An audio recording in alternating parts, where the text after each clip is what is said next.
everybody. The announcement has been made that I have been warning anyone who has common sense to care about what's really going to happen in their future. That 45, 47, and uh, Pete Keg Seth Keg Breath uh, announced that the United States military will in fact be uh, set upon American citizens. And not only, can you guys hear me? I see it wiggling. Not only did he say that, he also said that intercities need to be the training ground. 45, 47 said intercities need to be the training ground for these military operations set upon. He called people in the intercities animal. Kind of like Hitler called the Jewish people vermin.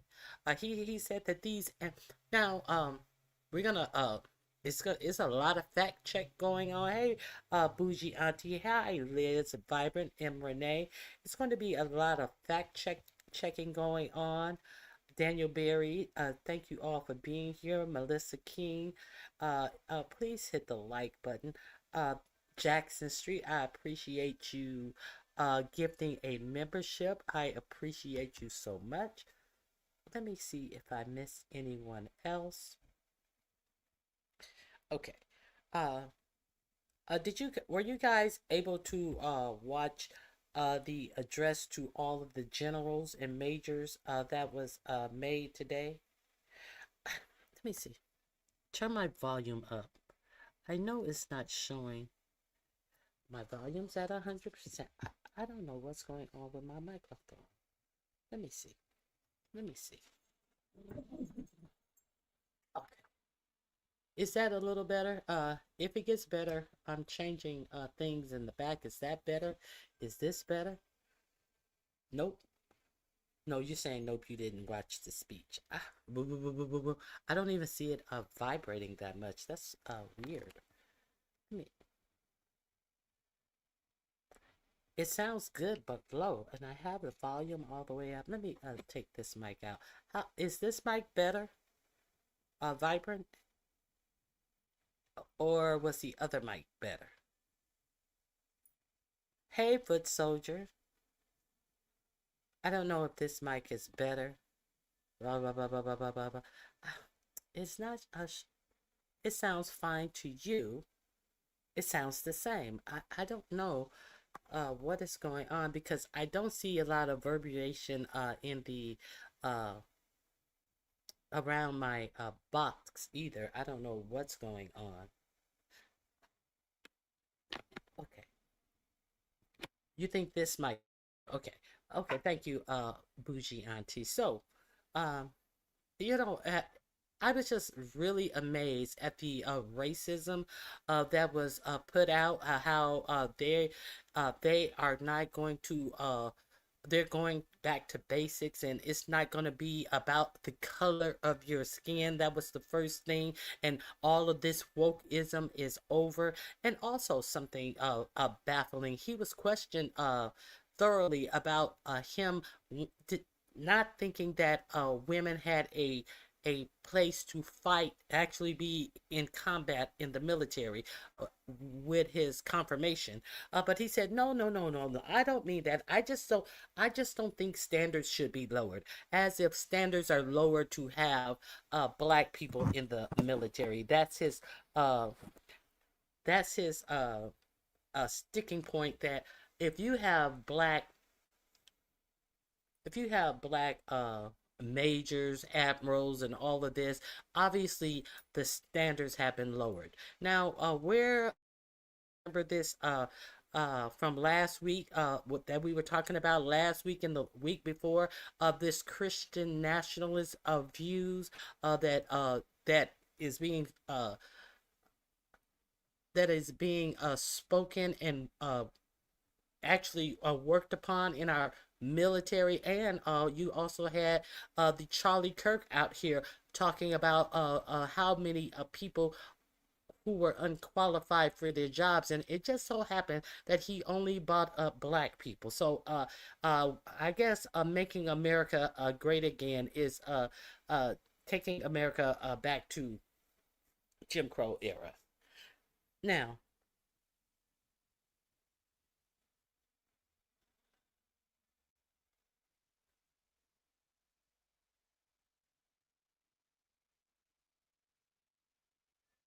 oh, vibrant. I don't know what's going on with my sound. This is crazy. She said, "That's okay. Don't worry about it. We'll just strain to hear you." Hey, thank you, Melissa, for helping me reach my goals. And we're going to play a couple little clips where he also says that everybody is going to have to uh, compete. They're going to have to do a physical fitness thing, and they're going to have to be within their height and weight specifications, and they're going to have to do some type of military physical fitness test twice a year. Now, this is someone who, okay, okay. So you have generals in the service, and admirals and generals, and all of these people who have been in the service for over 30 years, some of them. They're not working with their bodies. They're working with their brains, first of all. So they're not working with their bodies. They're working with their brains. That's the first thing.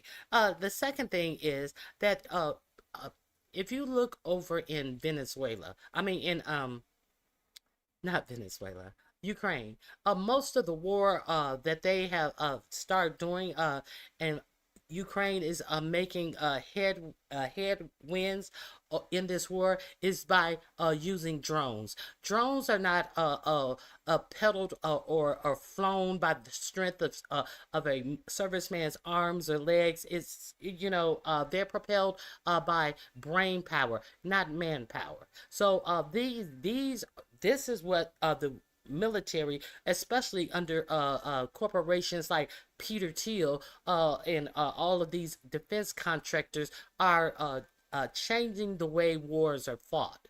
So, if you think all of this rah rah rah that this idiot had every high commander come to Quantico, Virginia, leaving their states, and then 45, 47, he didn't even know that he meant U.S. generals were coming from all over the world. He thought that it was generals from other countries that was coming, and then he was like, "Oh, well, I guess I'll be there," and he goes there and make the same stupid ass stump speech. But what was included in that stump speech was the fact that he now feels that he has the authority to unleash the military to practice on intercities. And he said the lie that he includes firefighters as part of he includes police officers, he includes firefighters, because firefighters, they get the worst of it. He said firefighters, they go up ladders and they go up ladders, and these animals are down there shooting at them. And I told them not to say anything, but it must be said. People are shooting at the firefighters. They go up these tall ladders up. Now, first of all, I want to know, when was the last time that these firefighters had to go up so many stories? They go way up in the air, and you have these animals down there shoot. Okay, okay, we know ain't nobody been shooting at the firefighters. Not that I recall. When was the last time you seen a fire in the United States where a firefighters had to go up high stories of building after 9/11? What people? Black people. He's talking about animals are shooting at firefighters as they climb these ladders to do their heroic jobs. And we're going to have to start in the inner city. We're going to have the let me stop. Let me stop. You know, let me let you hear it out of their own mouths. Uh, because it's unbelievable. It is truly unbelievable. So let me share this with you. So we are here. Let me share a little bit of what they were saying. Here we go. This is a little bit of peak keg breath. Hey Kathy, thank you for helping me meet my goals. You guys are more than welcome to help me meet my goals. If you hear something new that will be that you have not heard. Now, let's not forget over the weekend as 4547 was slumped over in a golf cart, he said that he was sending the military to Portland. And the senator of Portland and several elected officials in Portland, he said because Portland is a active war zone. He said it was a war zone. So they went around to the ICE facility. They saw about 2 people at the ICE facility standing there peacefully with a signs, and they went around the city. No such thing. And he said that he was going to send the military to Portland. But he didn't say that today. Portland is not known to be a intercity, but Portland is known to protest very hard. But there was no protest going on. Okay, so let's get into some of this foo-la-la that they were speaking. Hey Rockwell, thank you for helping me meet my goals. It is so good to see you. Okay. Yes, Portland, Oregon, Melissa. You didn't know that? Girl. Oh, girl. A lot of BS is going on. And punishing violence on the enemy. We unleash overwhelming and punishing violence on the enemy. We also don't fight with stupid rules of engagement. We untie the hands of our warfighters to intimidate, demoralize, hunt, and kill the enemies of our country. So, of course, it wasn't just Donald Trump who gave a speech to the top-ranked individuals of the United States military, general ranks, the E9s, mainly what I saw in the crowd, sergeants major, command sergeants major from the Army. I don't know, the Air Force ranks are a little weird for me. Master tech sergeant, this or that, stripes that go up and that go down. It's a whole bunch. I admittedly don't know much about the Air Force ranks.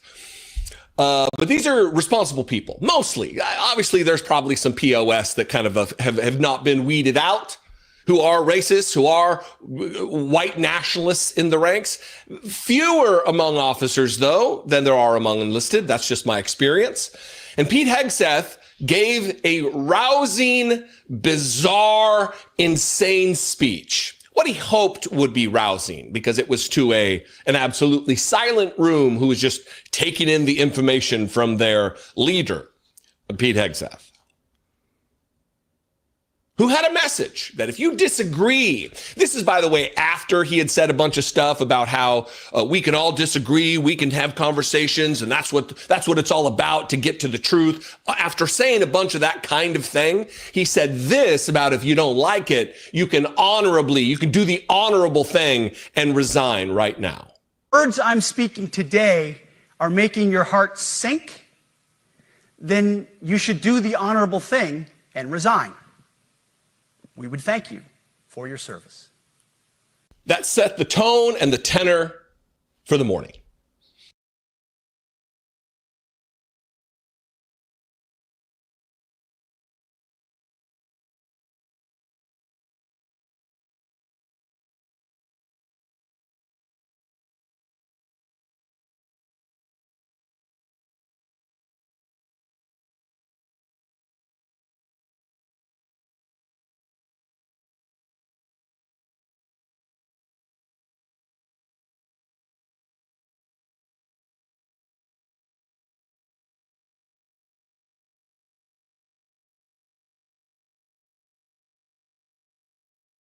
It set what the agenda of this entire thing was. A lot of people were concerned that it was going to be some kind of a loyalty pledge to the dear leader himself. And maybe that took place behind closed doors. Who knows? We'll have to see in the coming days. But this was about changing the personnel objectives of the United States military. If you don't like it, get out. If you don't like it, we don't want your divergent opinion. We don't want a multiplicity of ideas to fuel a responsive and dynamic United States military. No, no, no. If you don't like it, GTFO.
On signal, talk to his generals.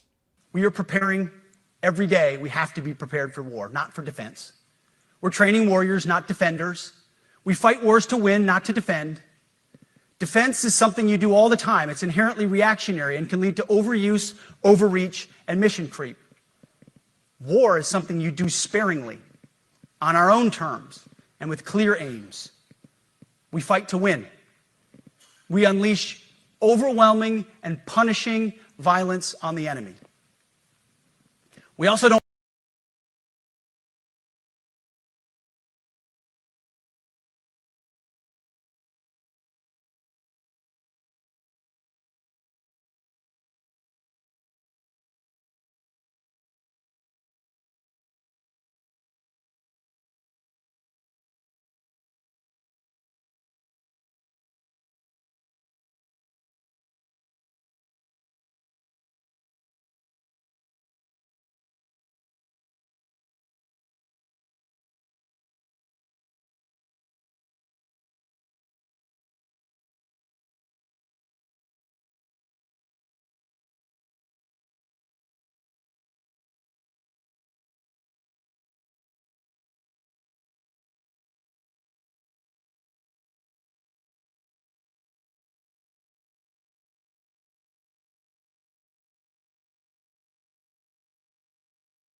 I don't know when my mic went off. I think my mic went off when I started playing. Uh, okay, there have been there have been four shootings uh, this weekend, and he decided not to say to concentrate on the inner city, and many we are well aware per capita there are many more dangerous crimes going on in red states, but he wanted to unleash this. You heard him say that these he wants to instill violence in our military, this military that 45 47 came out after that and said, hey, well, we can get them practice in the inner city, while they ignored all of the mass shooting that happened this weekend alone. The one in North Carolina when somebody on a boat was shooting at boat patrons. The one in New Orleans when several people were shot. One person died. The one in there was one in wait a minute. The one in North Carolina, that was an Iraqi veteran as well. Okay, the one in North Carolina, the church shooting, Iraqi veteran that has Mormon church connections. Then oh God, I had just said them. There was a mass shooting in Texas, another a mass shooting in Texas, and there was one more mass shooting. Oh my goodness. There's so many. That nobody's talking about sending the military to any of these rural states that per capita has more dangerous violence, and then some of these blue states that he said that he is going to let the military practice in these urban cities.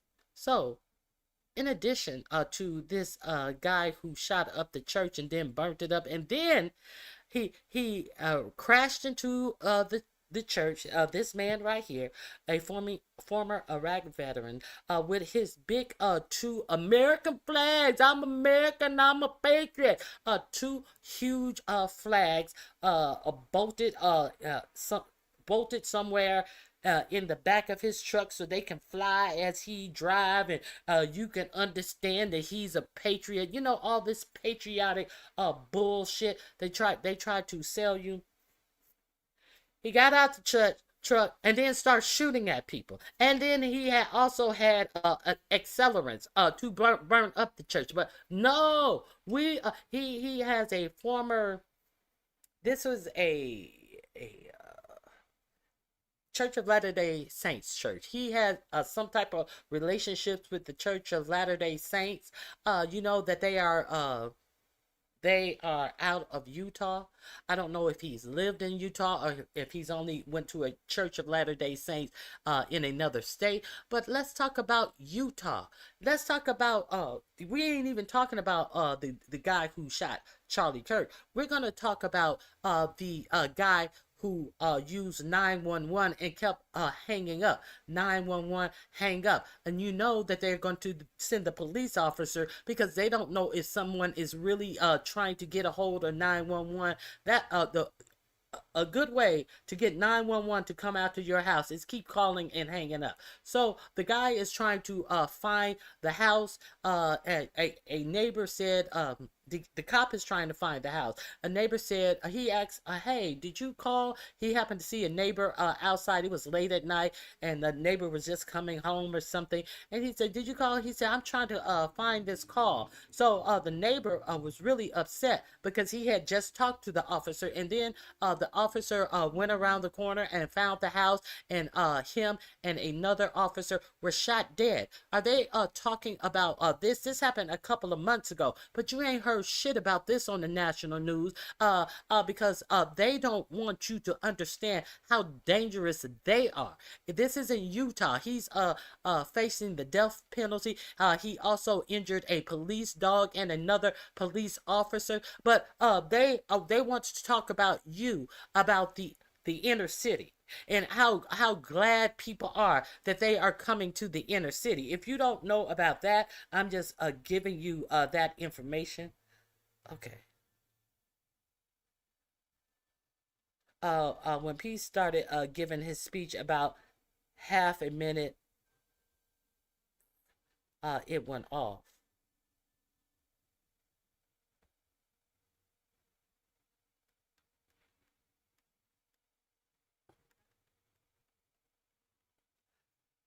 I think that was my fault. I I hope. Let me start this. Let me know if you can hear Hexef. Don't fight with stupid rules of engagement. We and punishing violence on the enemy. We also don't fight with stupid rules of engagement. We untie the hands of our warfighters to intimidate, demoralize, hunt, and kill the enemies of our country. No more politically correct and overbearing rules of engagement. Just common sense, maximum lethality, and authority for warfighters. That's all I ever wanted as a platoon leader.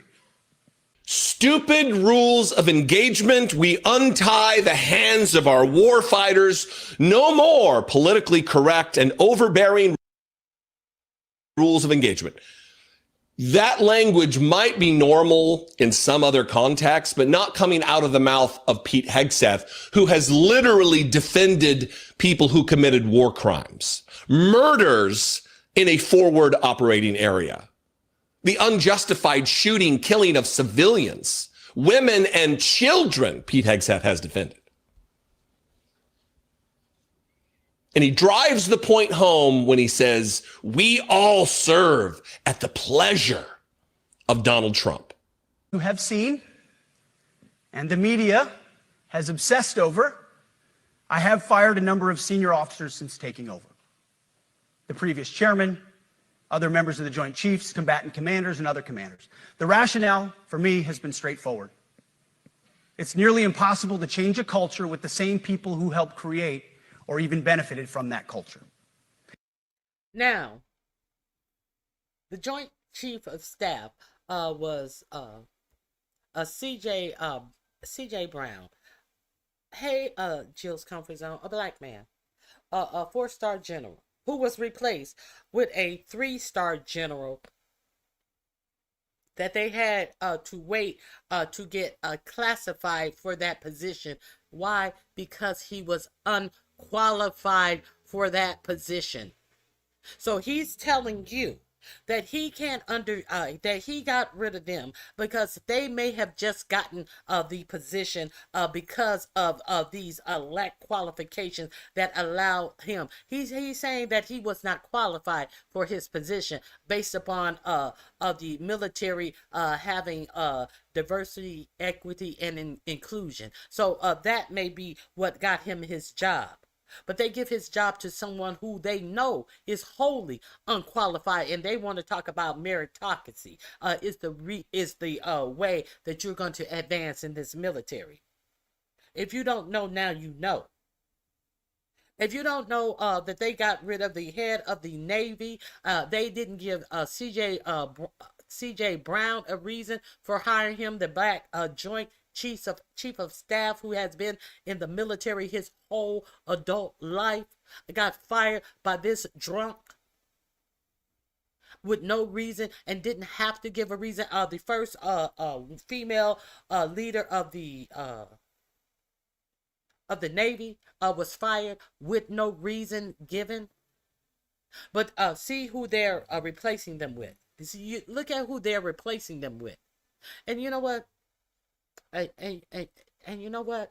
So, you got people who are leaving the Army with 20 and 30 years of service under their belt. Who are they gonna?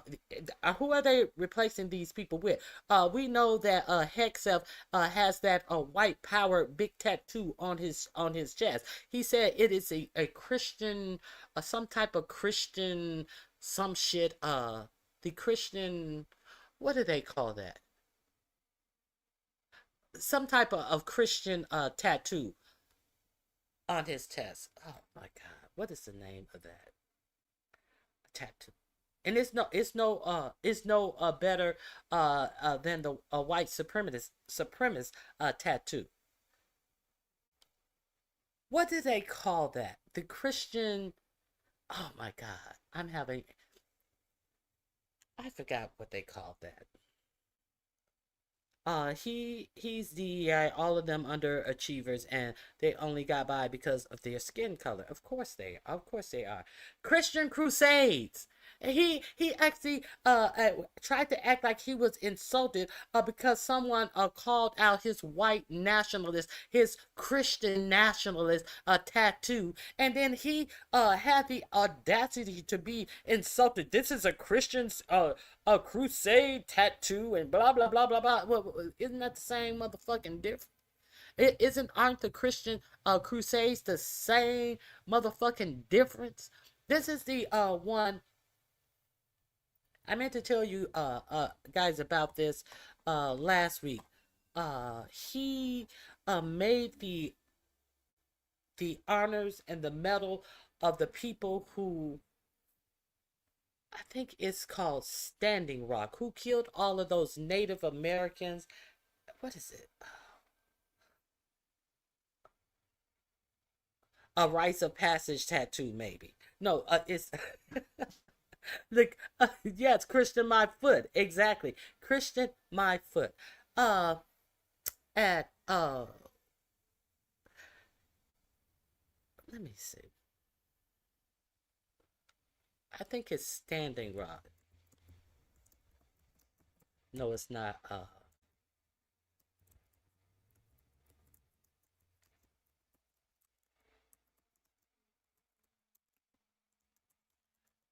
What is No, it's not Standing Rock. I had this story I was going to heck stuff. You guys know which um massacre of the Native Americans? Let me see. Now hold on. I was going to give you the story last week.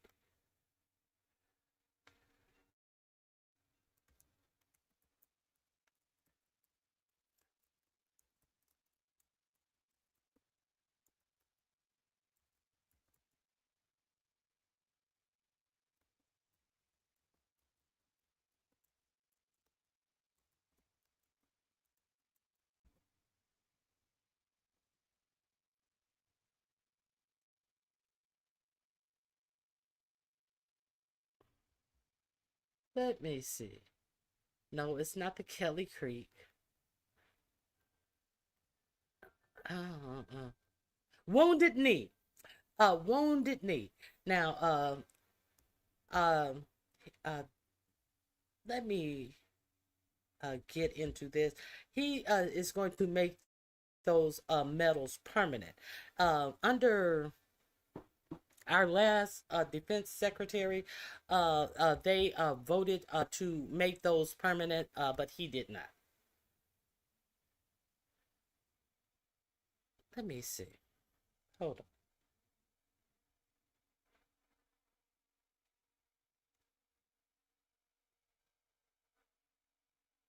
Here it is. Okay, here we go. 20 soldiers got a Medal of Honor for a massacre in 1890. Hexef says they deserved it. Here is the story. In 1890, the U.S. Army held hundreds of Lakaka Sioux Americans into a clearing near Wounded Knee Creek in South Dakota, ordered them to hand over their weapons and then open fire, killing as many as 300 people, around half of them women and children. The 20 soldiers who were awarded the Congressional Medal of Honor, the highest military honor for their role in the massacre, would keep that award, Defense Secretary Hegseth said on September 25th. We salute their memory, we honor their service, and we will never forget what they did, Hegseth said in a video statement posted on X. The Defense Department announced a review of those 20 medals in July of 2024. That's when the black Defense Secretary Lloyd Austin was in power, the result of which were never publicly released. The five expert panel was tasked with putting together a recommendation for the president, but Hegseth said the review had already reached a conclusion last October that these brave soldiers should keep their medals, and that Lloyd Austin, the then Defense Secretary, chose not to make a final decision. Under my direction, Hegseth says, those soldiers will keep their medals, and we're making it clear that they deserve those medals. The Pentagon said it did not have anything to add to Hegseth's comment. Brutal, cold-blooded massacre. Okay, so if you guys want to read about the Wounded Knee, which was a brutal Cold War massacre, let me see. In the late 19th century, indigenous Americans put up a final push against being forced onto reservation. Already, the population faced immense and the ravage of disease like influenza, whooping cough. In the last days of the 1890 Army intercept Maikuka Laka chief Bigfoot, who sent word he and 300 people with him would hand over their weapons after nearly 500 U.S. soldiers surrounded the group, and they began an aggressive hunt for weapons. Most were handed over, but one young man of very bad influence, he was described by the Sioux's witness discharging his weapon. At the army opened fire, killing between 250 and 300 people, according to the historian estimates. Some 2,000 U.S. soldiers were killed, most by friendly fire. Historians later found half frozen bodies left outside were pushed into a mass grave at their site. After several days passed, a memorial now stands at the site. I didn't know anything about this. So he's making sure that they keep their medals. Major General Nelson Mills, who later took over the Army unit that carried out the bloodshed, wrote the next year, I have never heard of a more brutal, cold-blooded massacre than at Wounded Knee. The former President Joe Biden wrote to an advocacy group during his 2020 campaign for president that it was abhorrent, and soldiers involved in the massacre were awarded the medal. In May, Democrats Elizabeth Warren introduced a bill to rescind the 20 medals. Okay, so that's what happened at Newt. He wanted to make sure that the soldiers would be rewarded for that. You know, of course he would. Of course he would. Now, is there anything else he has to say? Even if that culture was created by a previous president and previous secretary. My approach has been simple. When in doubt, assess the situation, follow your gut, and if it's the best for the military, make a change. We all serve at the pleasure of the president every single day. Now that he set the loyalty stage, now what he wants to do is lessen the standards for your run-of-the-mill, everyday warfighters, your members and NCOs. Oh, he also said that he's going to make sure that one mistake doesn't ruin your whole career, as he's taking careers of four-star generals without giving reasons why, because of their sex and their color. He says he's going to make sure that one mistake won't ruin your whole career. He's going to make sure that you are redeemable beyond your mistakes. And do you wonder what types of mistakes he's talking about? It's probably some fucking, we know that 45, 47 pardoned those people who did an insurrection. We know that Pete Hegseth was pushing for 45, 47 to give a pardon to someone who was in who was found guilty of war crimes in Guantanamo Bay. So what kind of military and what kind of forgiveness of this new military will Hexef let people who have made mistakes flourishing? What type of military will have these mistake makers? You know, everybody make mistakes, but don't make the mistake of being born black or a woman. Let's continue. Those don't take necessary risks or make tough adjustments for fear of rocking the boat or making mistakes. A blemish-free record is what peacetime leaders covet the most, which is the worst of all incentives. We, as senior leaders, need to end the poisonous culture of risk aversion and empower our NCOs at all levels to enforce standards. And not only that, they are overhauling the inspector general processes through which investigations get done to investigate where there are sexual assault allegations, where there are systemic issues of failure within the ranks. They're going to allow these failures to take place. They're going to promote the failure of our troops, of our unit.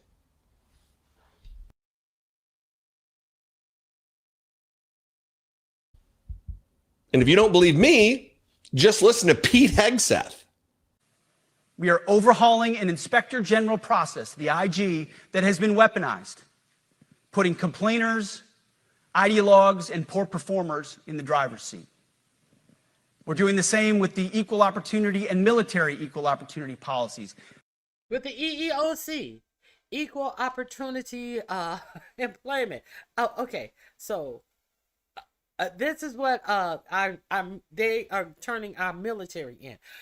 If you have a complaint, you're not going to be listed as a victim or a complainant. You're going to be listed as a complainer, someone who's complaining.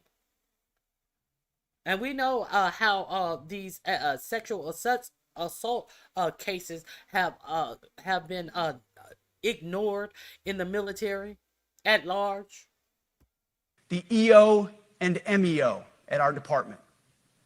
No more frivolous complaints, no more anonymous complaints, no more repeat complainants, no more smearing reputations, no more endless waiting, no more legal limbo, no more anonymous complaints. If you're going to complain, you're going to have to show your face so we can now target you for complaining. Let's continue. more sidetracking careers, no more walking on eggshells. No more sidetracking careers that may need to be sidetracked. Some careers maybe need to be sidetracked. We have no interest in investigating anything if we like the people. Kind of like this Department of Justice have no intent on investigating anybody but 4547's enemies. And you, my dear, who have a voice, who may protest something in this administration that he don't like, he has figured out a way to designate you as a terrorist under this bogus Antifa are terrorist executive order that he signed last week. When Antifa is not a real organization, they can call any and everybody Antifa if they do something. I know they're part of Antifa. Shells. See, all of that language coming from him, knowing what we know about Pete Hegseth, knowing what we know about the man that he is loyal to over the Constitution, over his duty as the department, the leader of the Department of Defense. That tells you everything. When he's talking about no more walking on eggshells, no more frivolous complaints, those words do a lot of heavy lifting. Walking on eggshells, frivolous complaints, says the man who's credibly accused of raping women, the drunkard. He would call those frivolous complaints. Are those frivolous complaints, or are those serious things that need to be rooted out in order to ensure good order and discipline within the ranks? good and decent unit cohesion, to build morale, to strengthen esprit de corps, which is something Donald Trump talked about outside the White House today, having no idea what it is, having never served in the military, having his number was called and he got out of it because of the feat. Oh, this hero, this patriot. Donald Trump, who molests the flag. Pete Hegseth, who violates flag code with his American flag belt buckle. The American flag inner lining of his coat. The American flag pocket silk. All of that violates flag. I just mentioned that I think it was last week how he desecrates the flag. Thank you. He knows nothing about the military. So that is my second. I think that's my. I believe that's my. I don't know. This is in the description box.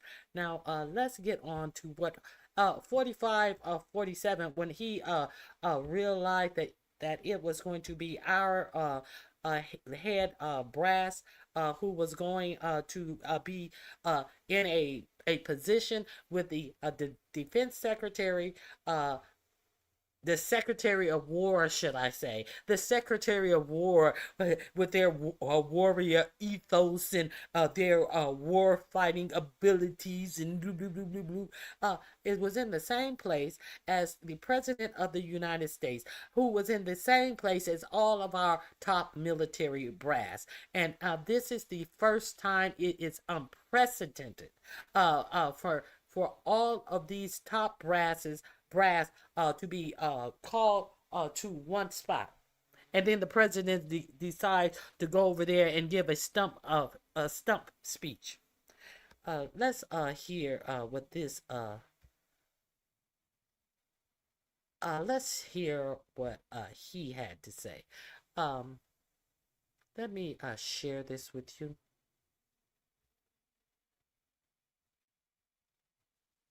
Here we go.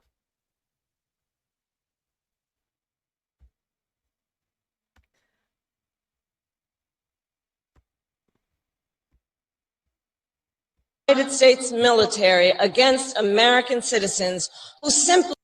Donald Trump intends to use the United States military against American citizens who simply disagree with him. A few moments later. Important mission. And I told Pete we should use some of these dangerous cities as training grounds for our military, National Guard, but military. In a rare gathering at Quantico, President Trump and Pete Hegseth addressed nearly 800 senior military leaders, generals, admirals, and top advisors. But the spectacle wasn't just a setting, right? What followed was a mix of grave threats, hyperbole, and claims that had fact-checkers at CNN busier than ever. President Trump's address, we just heard it, to senior U.S. military officers at the Marine base at Quantico, Virginia. Let's go live now to CNN senior reporter Daniel Dale for a fact check.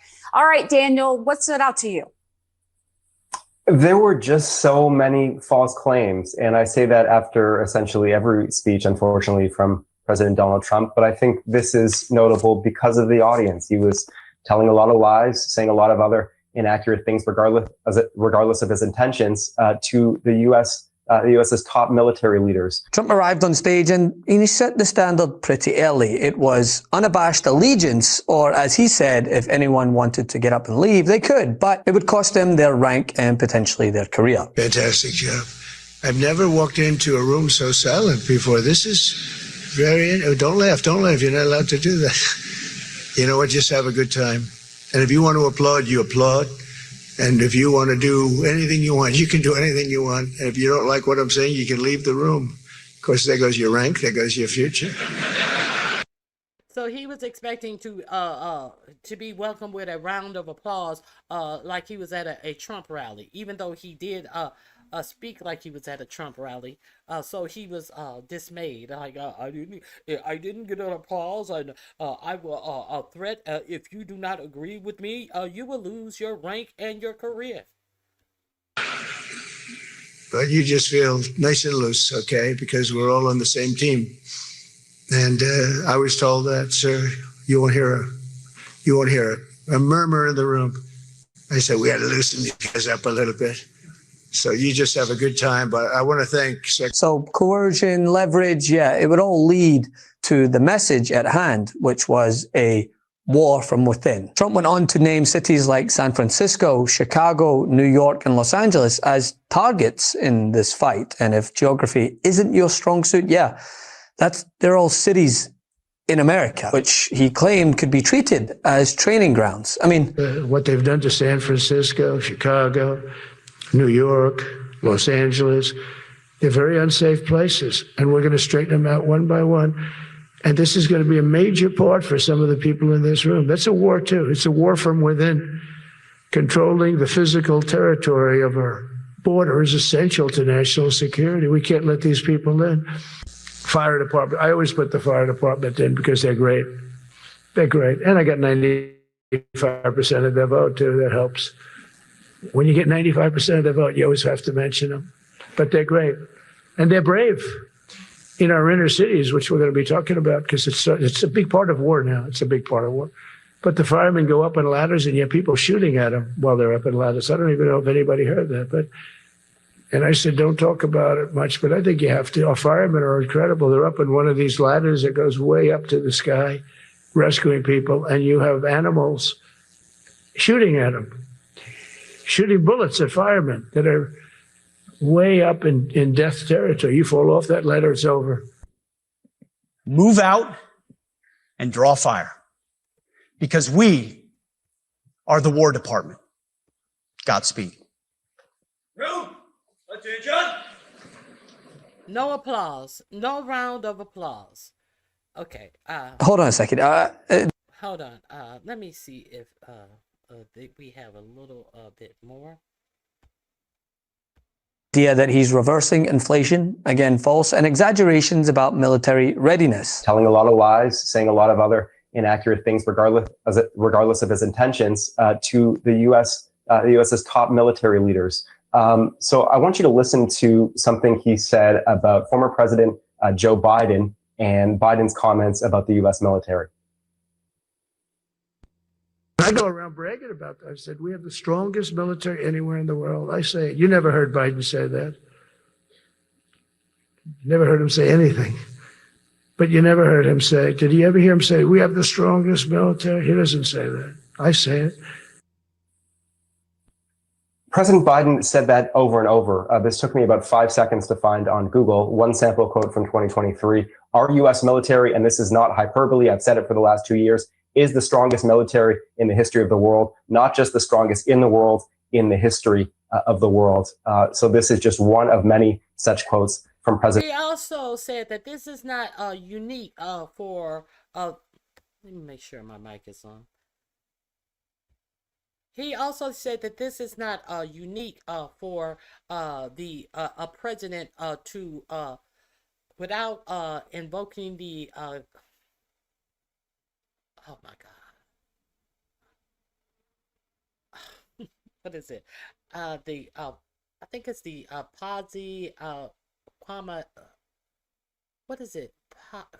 Posi, he has to invoke a specific act. I spoke about it before. Posi Comitatus Act or something to that effect. Now he's saying that this is not unique. He listed a slew of presidents who has allegedly, he wants you to believe, released the military in cities in the United States. And George H.W. Bush was also one of them. And what George H.W. Bush did with the approval of the governor of California, he let National Guards troop into Los Angeles during the LA riots. So he's trying to equate that to what he's talking about, the military being used to fight crime in our cities. Make that make sense.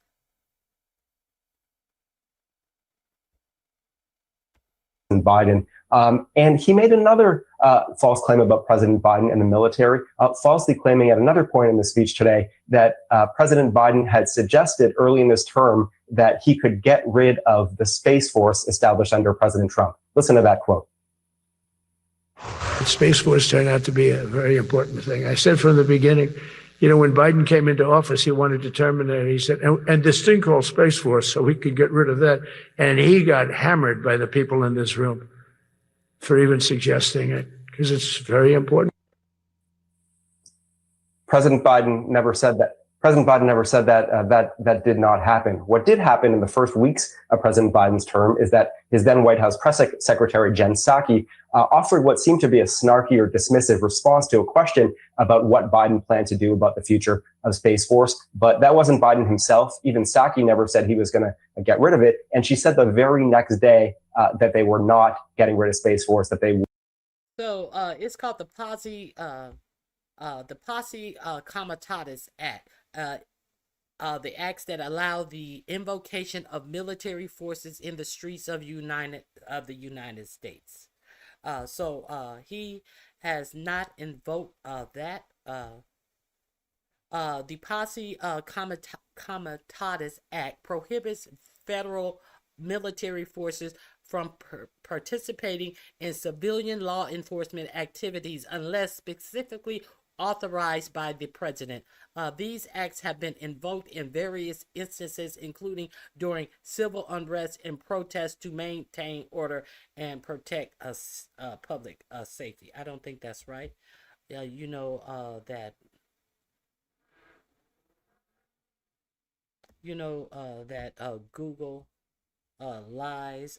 They are okay. Now here is from the military. Military.com says 6 times the military was used for riot control in the USA. I'm gonna drop this link in the chat, so you know where I am getting this from. I'm gonna drop. Here's the link to military.com, and the 6 times that the military was used for riot control in the U.S. I'm going to actually share this page of right now. Let me share this page. So I'm just not going to trust Google to give actual facts. Let's go to military.com. Okay. Because you know how they are trying to rewrite history too. Marines and additional National Guard troops were headed to Los Angeles this week on 4547s in response to protests over immigration raids. Authorization came amid mostly peaceful protests in the city on Monday. So we see he has illegally used them in California. Let me see when the 6 times. Let's see when the 6 times they have actually been used. In 1863, the New York City draft riots, they were used. In 1932, disbanding the bonus army, though not as destructive or deadly as the New York City draft riot in 1932, bonus army attack was notable for the use of federal military troops to clear out a bunch of veterans looking for help from the government, help that was promised to them anyway. In the years that follows, 1929 stock market crash, the situation struggling World War I veterans quickly went from bad to worse. Congress promised them cash payment of up to $1 for every day that they were active.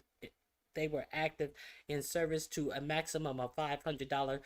That cool $9,300. That's a cool $9,300 and $20. So they wanted their money. For most of that money was to be paid over the span of years, but with the Depression in full swing, everyone needed cash right then. The veterans formed an active group called the Bonus Army to go to Washington and advocate for the pay, setting up camp on Capitol Hill. President Herbert Hoover's Attorney General ordered the police to remove them, which did not go as planned. Hoover soon got wind of the incident and ordered General Douglas MacArthur and tanks from the 3rd Cavalry Regiment to do the job. The Army shot tear gas and marched on the Bonus Army with fixed bayonets. As vets retreated from Capitol Hill, the U.S. Army burned their encampment. 1967, Detroit 12th Street riot. The second largest riot since 1863 draft riot in New York happened in Detroit in 1967 and was a harbinger for the tumultuous years to come in the United States. That year, almost 160 race riots broke out across the United States, earning the nickname of the Long Hot Summer of 1967. None of the uprisings were more destructive than in Detroit, where what started as a police raid on an illegal after-hours bar turned into one of the country's most violent and destructive riots ever. There is a movie about this riot as well. If you guys, I can't remember the name of the movie. The 1967 Newark riots, that's within that same time period. 1968, Dr. Martin Luther King Jr. was murdered. On April 4th, Dr. King was shot and killed outside of his Memphis, Tennessee hotel room. As word of the killing spread in cities across the United States, riot begins to break out. Cities like Baltimore, Chicago, Nashville, New York, Raleigh, North Carolina, and Washington erupted in violence. Okay. So, now, in 1992, the Los Angeles riot, people responding to police brutality. So those were the 6 times. The LA riots was the last time. And the governor also welcomed the military in. So, there's that link to that article, the Military Times. But they were there to quell riots. They were not there to help police the streets as 45-47 wants to do. And they had to enact the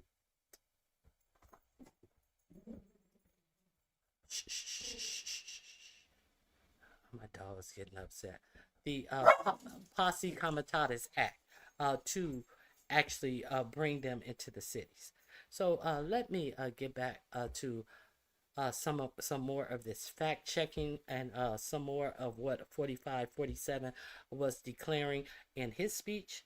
Let me share this with you. Would preserve it. So those are just 2 of a whole bunch of false claims from President Trump today. He also repeated his usual lie that the 2020 election involving him and Biden was rigged. Of course, he lost fair and square. He repeated this lie that he tells over and over, that the Congo and Venezuela both emptied their prisons to somehow allow prisoners to come to the United States as migrants. There was no evidence that any of that happened. President Trump's own team has never been able to offer any corroboration. And I've spoken to independent experts on both the Republic of Congo, Democratic Republic of Congo, and Venezuela who have said they've seen nothing to support any of that. President Trump again repeated this claim we've been hearing from him that Biden let in 25 million migrants. That's up from President Trump's former claim of 21 million. Even that was false. So the actual number is less than half of that, even if you count the millions who were rapidly expelled from the country under COVID era immigration provisions. So not even close. President Trump again said that President Biden provided $350 billion worth of aid to Ukraine. That's also not even close, even generously by independent expert estimates. The actual number is about half that. And we also heard President Trump repeat this claim he made at the United Nations the other day, that he has settled 7 wars. But even the examples that President Trump cited cited himself show that that claim is not true. For example, he mentioned the Democratic Republic of Congo and Rwanda. Well, the war involving those two countries has not actually been settled, despite a peace agreement signed under President Trump. Hostilities continue. We have good reporting from the ground. CNN was there last week showing that the fighting continues, and the peace agreement that was signed under Trump did not involve the rebel coalition allegedly backed by Rwanda that's doing much of the fighting. He also mentioned Kosovo and Serbia as a supposed war he has ended. Well, they have not actually been at war under President Trump. He previously claimed that he prevented a new war from erupting. There's thin evidence even for that, but the claim that he ended an actual war between those two entities is just not correct. But beyond the lies, right, Trump's remarks highlight something darker, a willingness to deploy the US military against its own citizens. By labeling American cities as battlefields, he's framing protests and dissent not as democratic expression, but as enemies to be subdued. Something that, who brought that up again? Oh, that's right. Vice President Kamala Harris. She warned this was coming, saying that Trump would use the language of law and order to justify force against Americans who disagree with him. Donald Trump intends to use the United States military against American citizens who simply disagree with him. Okay, so where are all these hey Leonard, it's good to see you. Where are all these black Trump professors that how good 45-47 was going to be for us over Harris? Where are all these people? They're in hiding. All of these vocal people who are out here sounding like a whole bunch of what's that dude from what is it from Django? Where are all of the Samuel L. Jacksons of Django in the beef sector? Where are they now? Where are they now? They're trying to pretend like they never tried to sell you guys on why he would be so good for the country, because they had understandings that you didn't have, because they were upper echelon people, and they could see how he could help this nation. Where are they now? Where are they now? They sure ain't coming over here. They are sure not coming over here, because they wanted to tell you that Ronnie Q didn't know how to understand the news. They tried to tell you that Ronnie Q doesn't know political news. They tried to tell you everything that I was telling you was my own creations out of my mind. When in fact, their own creation of the shit that they tell you is out of their assholes. Okay, let's move along. Did you guys, you guys know that at midnight tonight, the government more than likely will be shutting down. Now, I find it quite peculiar that this meeting was set up, but it had to be set up sometime. It is in Project 2025 and Project Esther that the military will be preventing you from protesting anything that you disagree with this president on or about. Even though that it is your right to protest your government, you will not be allowed to do this. So on the eve of the government shutting down, they would have you to believe that it is the Democrats' fault.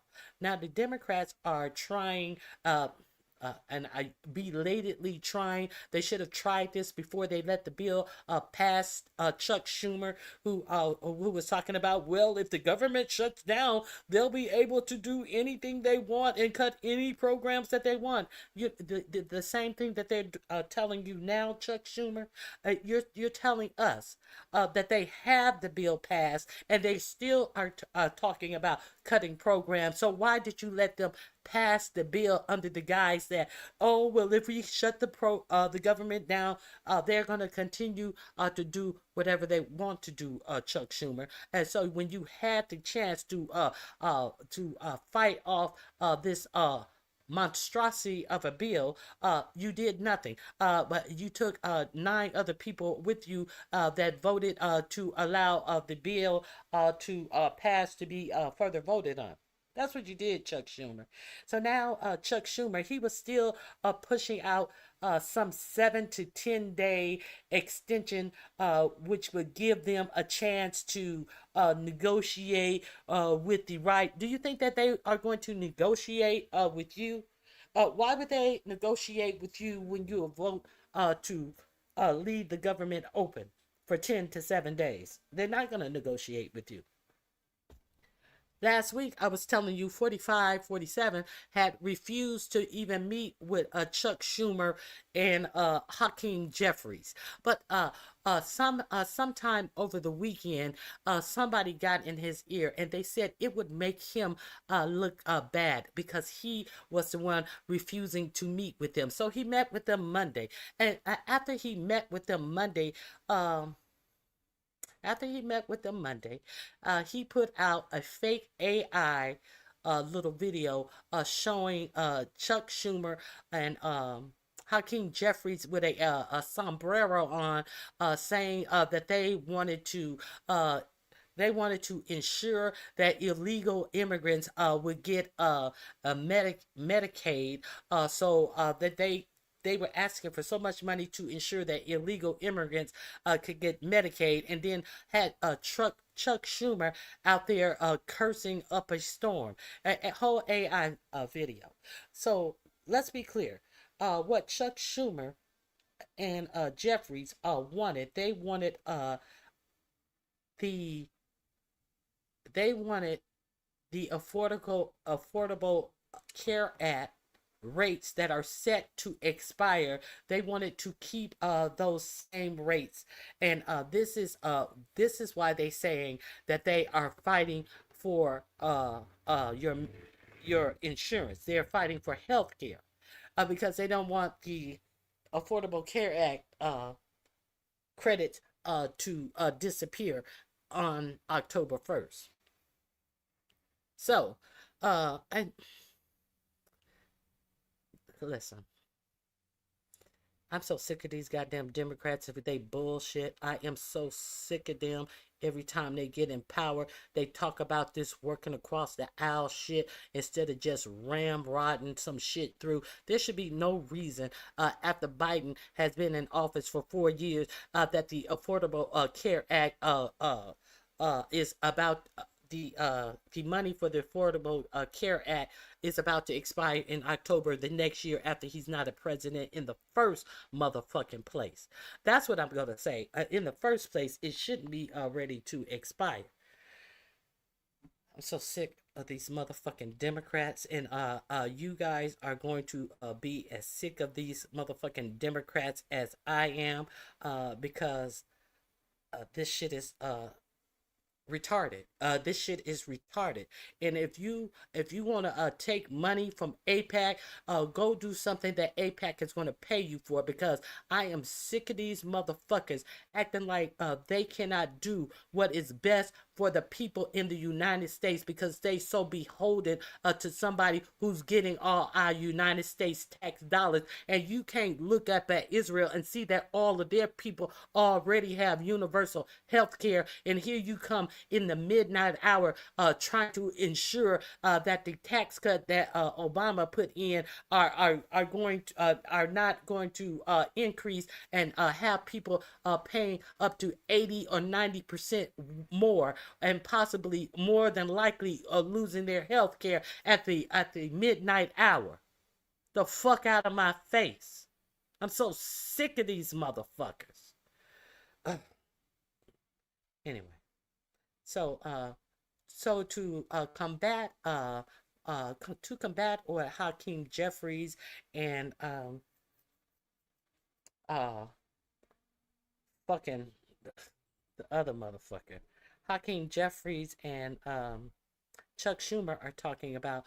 45, 47. You know, he said he was gonna have a health care plan in about 2 weeks when he was on the debate stage.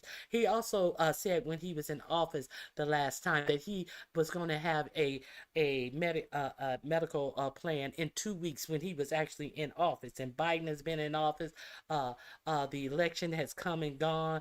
He's been in office damn near a year, and this is his medical plan. If you did not miss that 45, 47 actually put out a medical plan that wasn't going to be available to all people. It was going to be available to some people, and it was a whole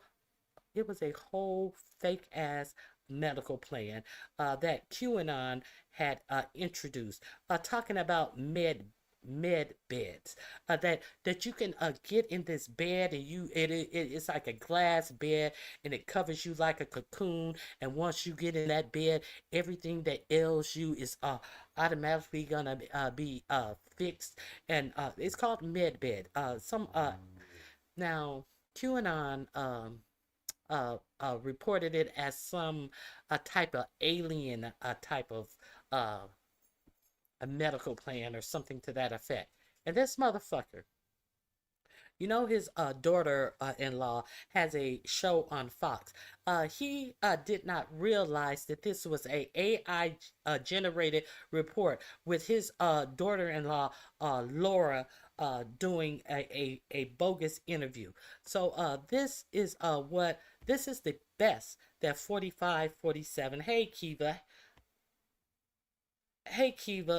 this is the best that 45, 47 could offer you when a Medicare plan is being discussed. Here we are. Let me see.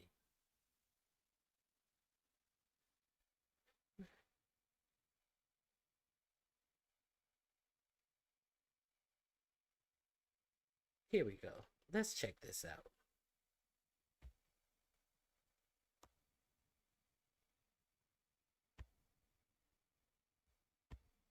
Beat to single payer. So, med beds are apparently, I was reading up on this morning, a conspiracy theory in the QAnon community, or at the very least, it's been like AI generated misinformation that has spread amongst the internet slop. Med beds. Brain poisoned MAGA world. Truth seekers. So now people are very anxious about their healthcare. We talked about this in the context of RFK Jr., what he exploits. People want to feel like they're in control of their healthcare because we have a for-profit system that extracts and kills people and literally lowers our life expectancy in this country. So people are primed to believe something like this, apparently even the president. So there are two options here. One, Trump knows that he doesn't have this magical med bed technology that looks like a tanning bed. But wait, what is that can med fix bed? everything. Okay, it's a medical bed. It's a theory. It's a conspiracy theory about a potential technology that can cure everything up to asthma to broken bones. Which, by the way, China is apparently coming up with a glue and working on it that could actually fix broken bones. But regardless, regrow limbs, they think, and cure cancer. And Trump tweeted out a video, an AI video of him. Don't they have? I've seen like sci-fi movies where that does exist. Yes, but not but in the real world, it might exist if President Trump will bestow it upon us, because apparently instead of focusing on things like Medicare for all, this cohort of lead brain poisoned Trump supporters are more content with being fooled by AI slop that makes it seem like eventually my healthcare problems will be solved. The basic idea is that we don't need pharma anymore because we have these fancy beds that can just fix everything. Sure. He's going to release these. Well, so they're in development. They're Area 51 stuff. Around the corner. And, okay. I mean, looks like. And so they're deploying Lara Trump to come out and talk about. It's AI. Trump shared this. This is not a real video. Trump shared this. It's a fake Fox News segment about these med beds where he's in it. And there's two options. Either he was fooled by it. Wouldn't this be great news? Yeah. Wait, when did I record this? Right. There's two options. All right, let's he's watch fooled it. by Let's it. watch it. Okay. Then you can explain. Or, I'm almost. Listen to how clear Trump sounds. Breaking now. President Donald J. Trump has announced a historic new healthcare system, the launch of America's first medbed hospitals and a national medbed card for every citizen. Every American will soon receive their own MedBed card. With it, you'll have guaranteed access to our new hospitals led by the top doctors in the nation. Now understand, he shared this, and he was actually supposed to be in this, and he didn't even realize that this was AI. And they want you to believe that Biden was senile. This is what he shared that featured himself. And he quickly deleted it when he was clowned. Equipped with the most advanced technology in the world. These facilities are safe, modern, and designed to restore every citizen to full health and strength. This is the beginning of a new era in American healthcare. In this first phase, only a limited number of MedBed cards will be released. Registration details will be announced very soon. This is insane. And so wait, is that Lara Trump? It's AI. It's all no, AI. I know, I understand. But that's Lara Trump. Okay. Yes. Yeah. So, and he retweeted this. Posted it. Is he thinking like, I don't remember doing this, but this is good? Right. Or it's just, oh, Laura did another segment. I guess I'll retweet it. There are two options. Well, there's Either one other option. He's dementia brain, doesn't remember anything, or he knows he's lying and doesn't care. Right? Oh, well, he could just think, that's fun. That'd be fun. And so... Yeah. No, it says we're going to distribute cards for people to be able to... all your ailments, don't worry about your cancer. We didn't say when. Don't worry We didn't say when. Yeah. We will. It's just going to be in 100 years.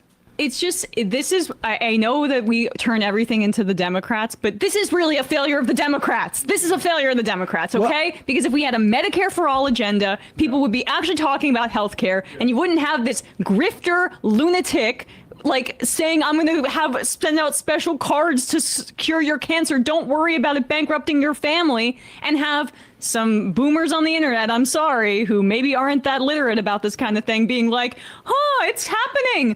It's right around the corner. All my problems will be solved. Just vote. Okay.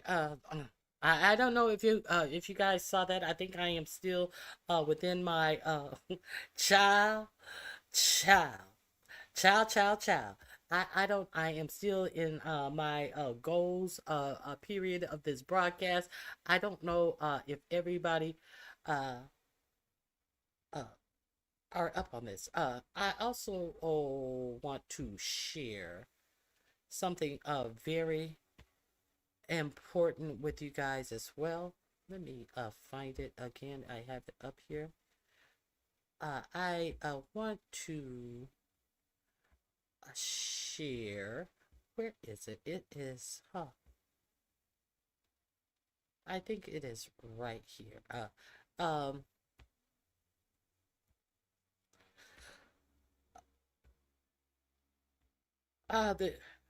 The rewriting of history of it all. Now, we have 4547's former attorney, Ty Cobbs. If you don't remember Ty Cobbs, at the end of the last 45-47 administration, he had a lot of court cases that he was defending for 45-47.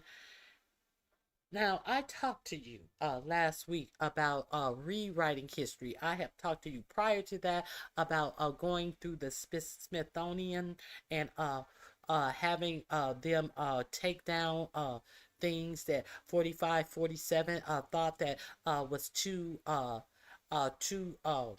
honest about slavery, and he didn't want these exhibits shown about slavery. And then I found out last week that the person who was tasked to do that is the same person who filed the lawsuit against James Comey. Now, you will be amazed at how this is going.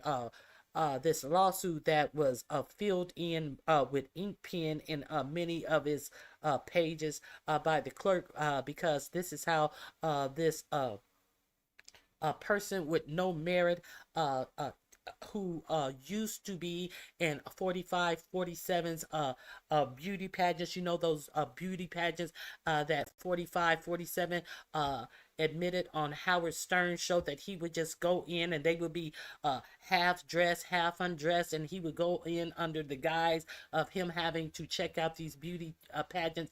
So, it happened in Palm Beach, Florida, that she got a mysterious invite to Mar-a-Lago, and instead of showing up in resort wear, she showed up in a business suit, and she wears quite tight business suits.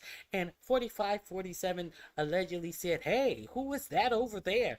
And then shortly thereafter, she was an attorney working on his case where the FBI raided Mar-a-Lago, and he put her in charge of having the curator of the Smithsonian museums of showing showing her all of the exhibits to make sure that they fit in with 45, 47's agenda. This is who did this. Now, so she goes to court and she's presenting her case. Now, the DOJ had written her a letter. All of the career DOJ attorneys had written her a letter.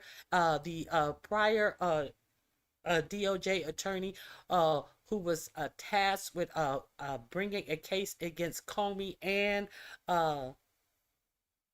not Lisa Cook, Letitia James, the from New York City, who successfully prosecuted Trump.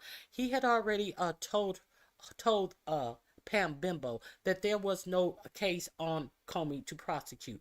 So he was either let go, got fired. He got booted out of the Department of Justice. And then in a leaked, not a leaked email, it wasn't an email, it was a message that 45, 47 said that you're not moving fast enough.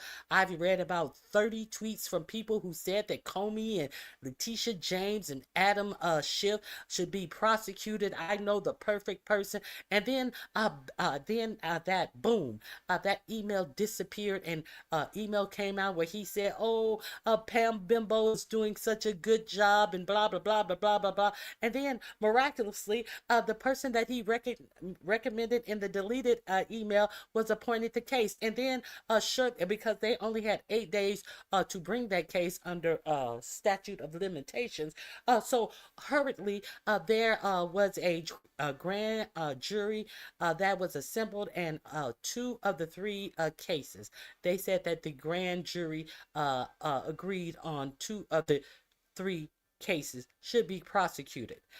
Now she has to go to court. When she goes to court, the judge is dumbfounded at what is presented to him, because now there's 3 cases, so he gets 2 packets of paperwork, and one of them has no cases have been accepted. Not no cases have been accepted by the grand jury, and another that says 2 of the 3 cases have been accepted. So he's like, "Oh, what is this? I've never seen this. How are you coming to me with a packet that says the grand jury did not agree to file any of the cases in this packet, and then in this next packet you saying that the grand jury decided to file that there were 2 of the 3 cases which could be prosecuted." And she said, "Well, I don't know what you're talking about. I've never seen the 2 packets. I've only delivered the 1 packet, and that 1 packet is saying that the grand jury said that they found 2 cases where he could be prosecuted." And then the defense, the attorney, not the attorney, the judge said, "You mean you don't you do not you do not put your cases together to present to me?" And she said, "Yes, I did, but I didn't put a case together with no grand jury findings." And he said, "But your signatures are on both of these. Your signature." And then she goes, "Oh, well," and that's all she had to say. "Oh, well, well." Can you imagine? Can you imagine?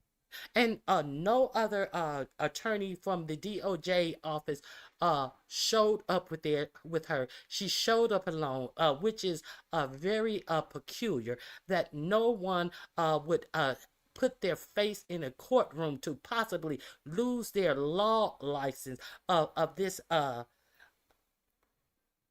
this this bullshit case. This bullshit case.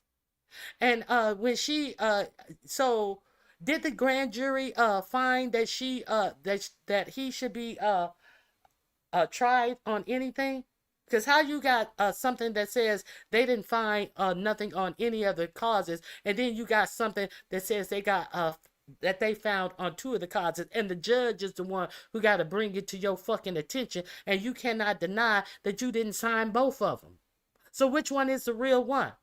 So there's that. And so what do you think is going to be taken out of the African American Museum with this bimbo over taking out our black history out of the museums? I could give a fuck about this Comey shit, but I'm letting you know what type of bimbo has been sanctioned to take our history out of museums. So that's what I wanted you to know. So let me show you a little bit of this.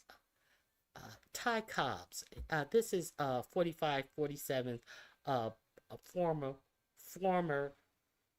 attorney with the what do they call the crowbar, the handlebar mustache. If y'all don't remember Ty Cobbs, you just don't remember Ty Cobbs.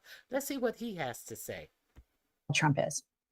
Well, I think if you go to 30,000 feet, what you see is a lot of moving parts, but simple themes. The simple themes are rewriting history. Trump wants to rewrite history so that the next generation may not know that he incited a violent insurrection, refused to peacefully transfer the power of the presidency after losing an election, stole classified documents and showed them to friends and guests at Mar-a-Lago, and that he was a criminal. I mean, he's a convicted felon. Anybody involved in those events that offended him, they're in real danger. So you have the rewriting history stuff. Okay. So here, what he is saying is, this guy did not hand over, peacefully participate in the peaceful transfer of power.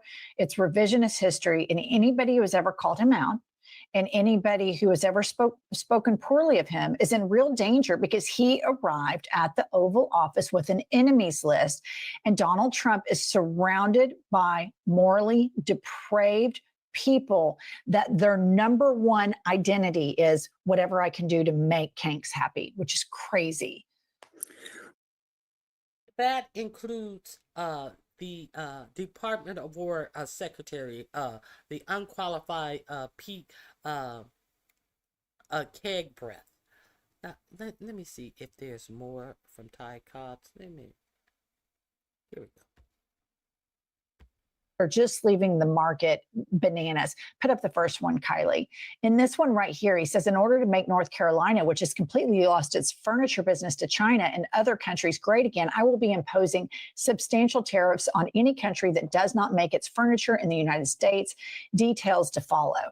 So now he's attacking the furniture industry. As an interior designer, I can tell you how ridiculous this is, because so many parts that go into pieces of furniture might come from Vietnam, might come from other places. Okay, so he's attacking furniture makers. Long time, never-ending problem. I will be imposing a 100% tariff on any and all movies that are made outside of the United States. Thank you for your attention to this matter. This is so fucking. Our movie-making business has been stolen from the United States of America by other countries, just like stealing candy from a baby. California, with its weak and incompetent governor, has been particularly hard hit. Therefore, in order to solve this long time, never-ending problem, I will be imposing a 100% tariff on any and all movies that are made outside of the United States. Thank you for your attention to this matter. So, I don't know about you. I like going to movies that has architecture uh, that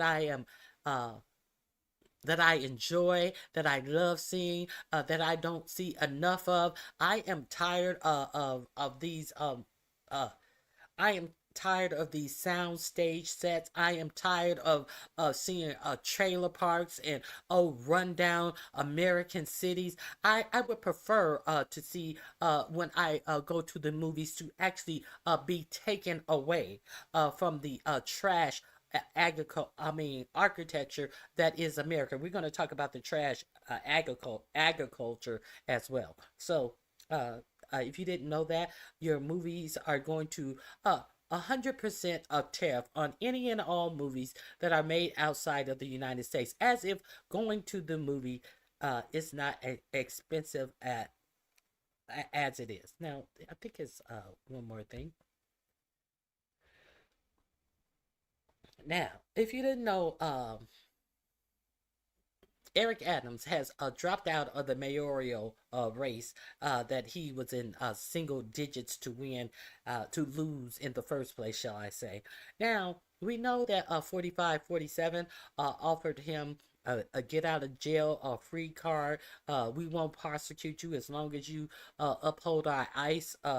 What we want you to do with allowing ICE into New York City, but they were not allowed to do that.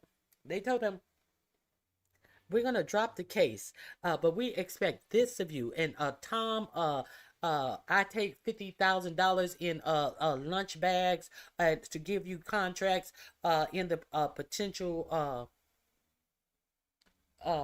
ICE administration. Holman sat on Fox News and basically said, as long as he do what we want him to do, which was to allow ICE into New York prisons, which is against New York law. So that's what they wanted from Eric Adams. And when it went to court, the judge, they said that they were going to drop the DOJ said they were going to drop the charges without prejudice, which means that they could bring the charges back up if Eric Adams did anything that rubbed them the wrong way. They could bring the charges back up. And Eric Adams was so happy to agree with that, to get out of jail free, even if it's just for a moment. Would you trust these motherfuckers to be able to you do what they ask you to do, and them be able to bring charges back up on you? I don't know what the fuck he was so happy about. But the judge made it hard for them. She was like, okay, you're gonna drop his charges? Well, you're gonna forever drop them, because I'm gonna drop them with prejudice, which means you cannot bring these charges up again. So she checkmate them motherfuckers. So then Eric Adams is running for mayor.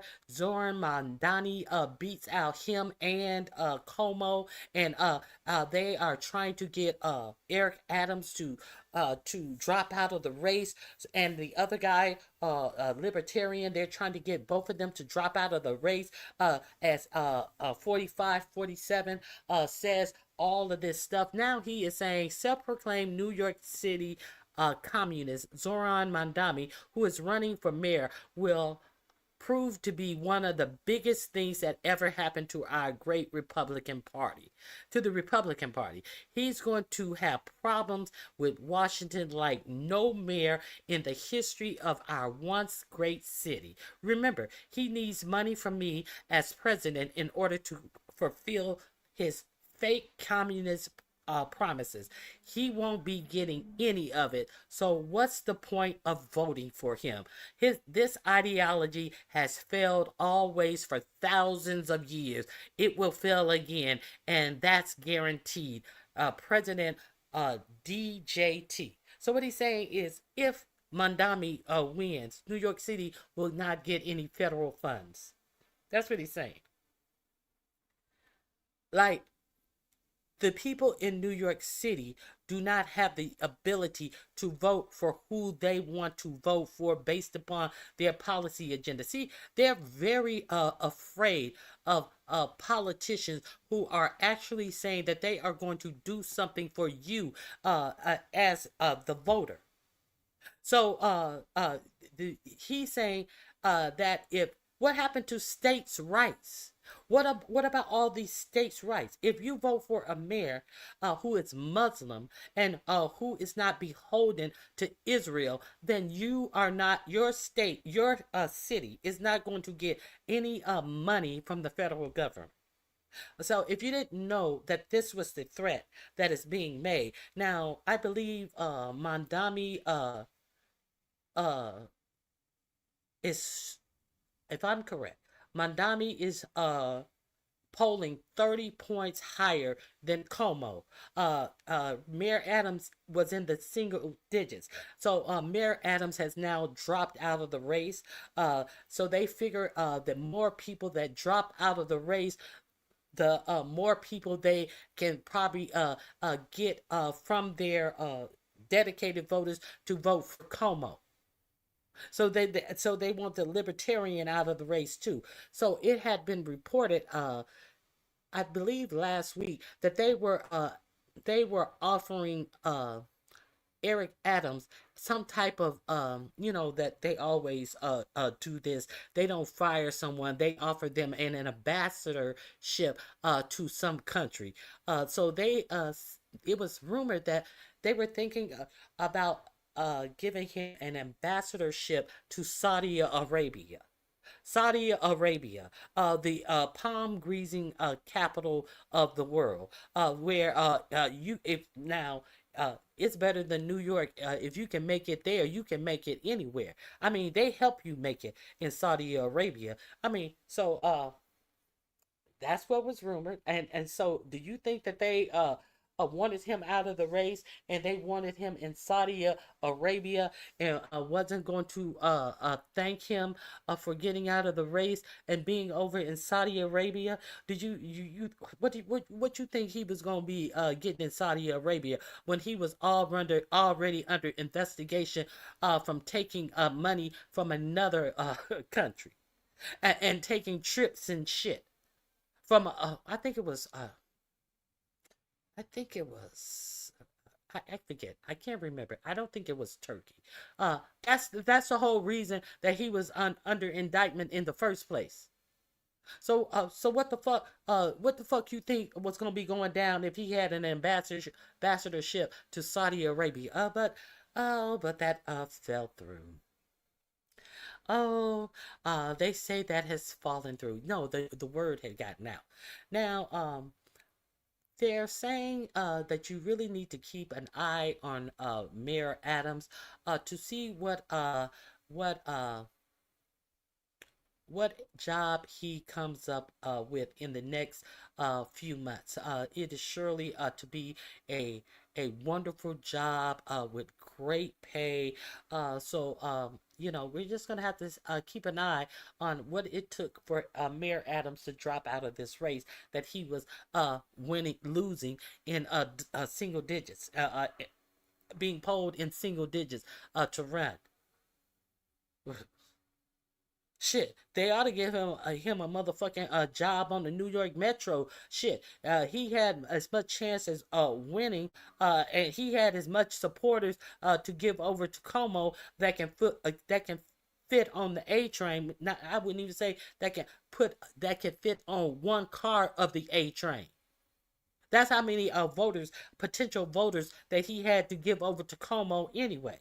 So this is what 4547 is trying to do to make sure that this Muslim who they want to make it seems like because he's Muslim, it should feel like dirt in your mouth to say the word Muslim.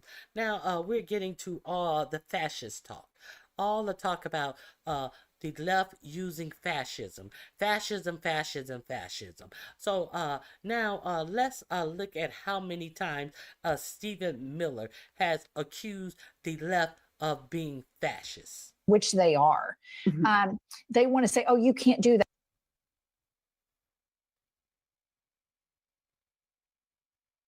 I apologize. The country, scared of each other, and he can save you. And you have to join him. And he's going to threaten the people that oppose him. And this is a fascist authoritarian play to a T. And then here is what they do. They want to, if you call them fascist, if you call them Nazis, if you call them anti-democratic, anti-American politicians, which they are, they want to say, oh, you can't do that. We're the thought police. You're the terrorist, blah, blah. So here's Stephen Miller, who is the architect of all this insanity. Here is a tweet after tweet after tweet after tweet after tweet of Stephen Miller calling the left fascist, communist, terrorist, etc. Meanwhile, they have these national security directives where they are making any of these things, if it's said by somebody on the left, a crime, even thinking it, a pre-crime, I think is what the majority report called it. They're talking about pre-crimes. And then finally, I want to leave you all with what happened over the weekend with the Ryder Cup. Now, listen, Ryder Cup is a golf match, and you had the Americans. I don't care what happened with the Ryder Cup. It got a little heated or whatever. I don't give a fuck. I don't have time to worry about a golf game. If you want to find out, hit my link. Now, let's talk about, you remember last week that I told you that the United States was going to bail out Argentina. Now, if I'm not mistaken, the United States has decided to bail out Argentina as the farmers are going bankrupt and crying and unaliving themselves, and they still are trying to work out a deal for the farmers, and we're trying to work on it. We're working on it.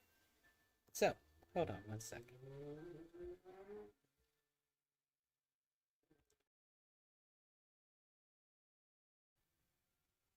They're still trying to work on the deal to give these farmers who voted for 45, 47 at a 77%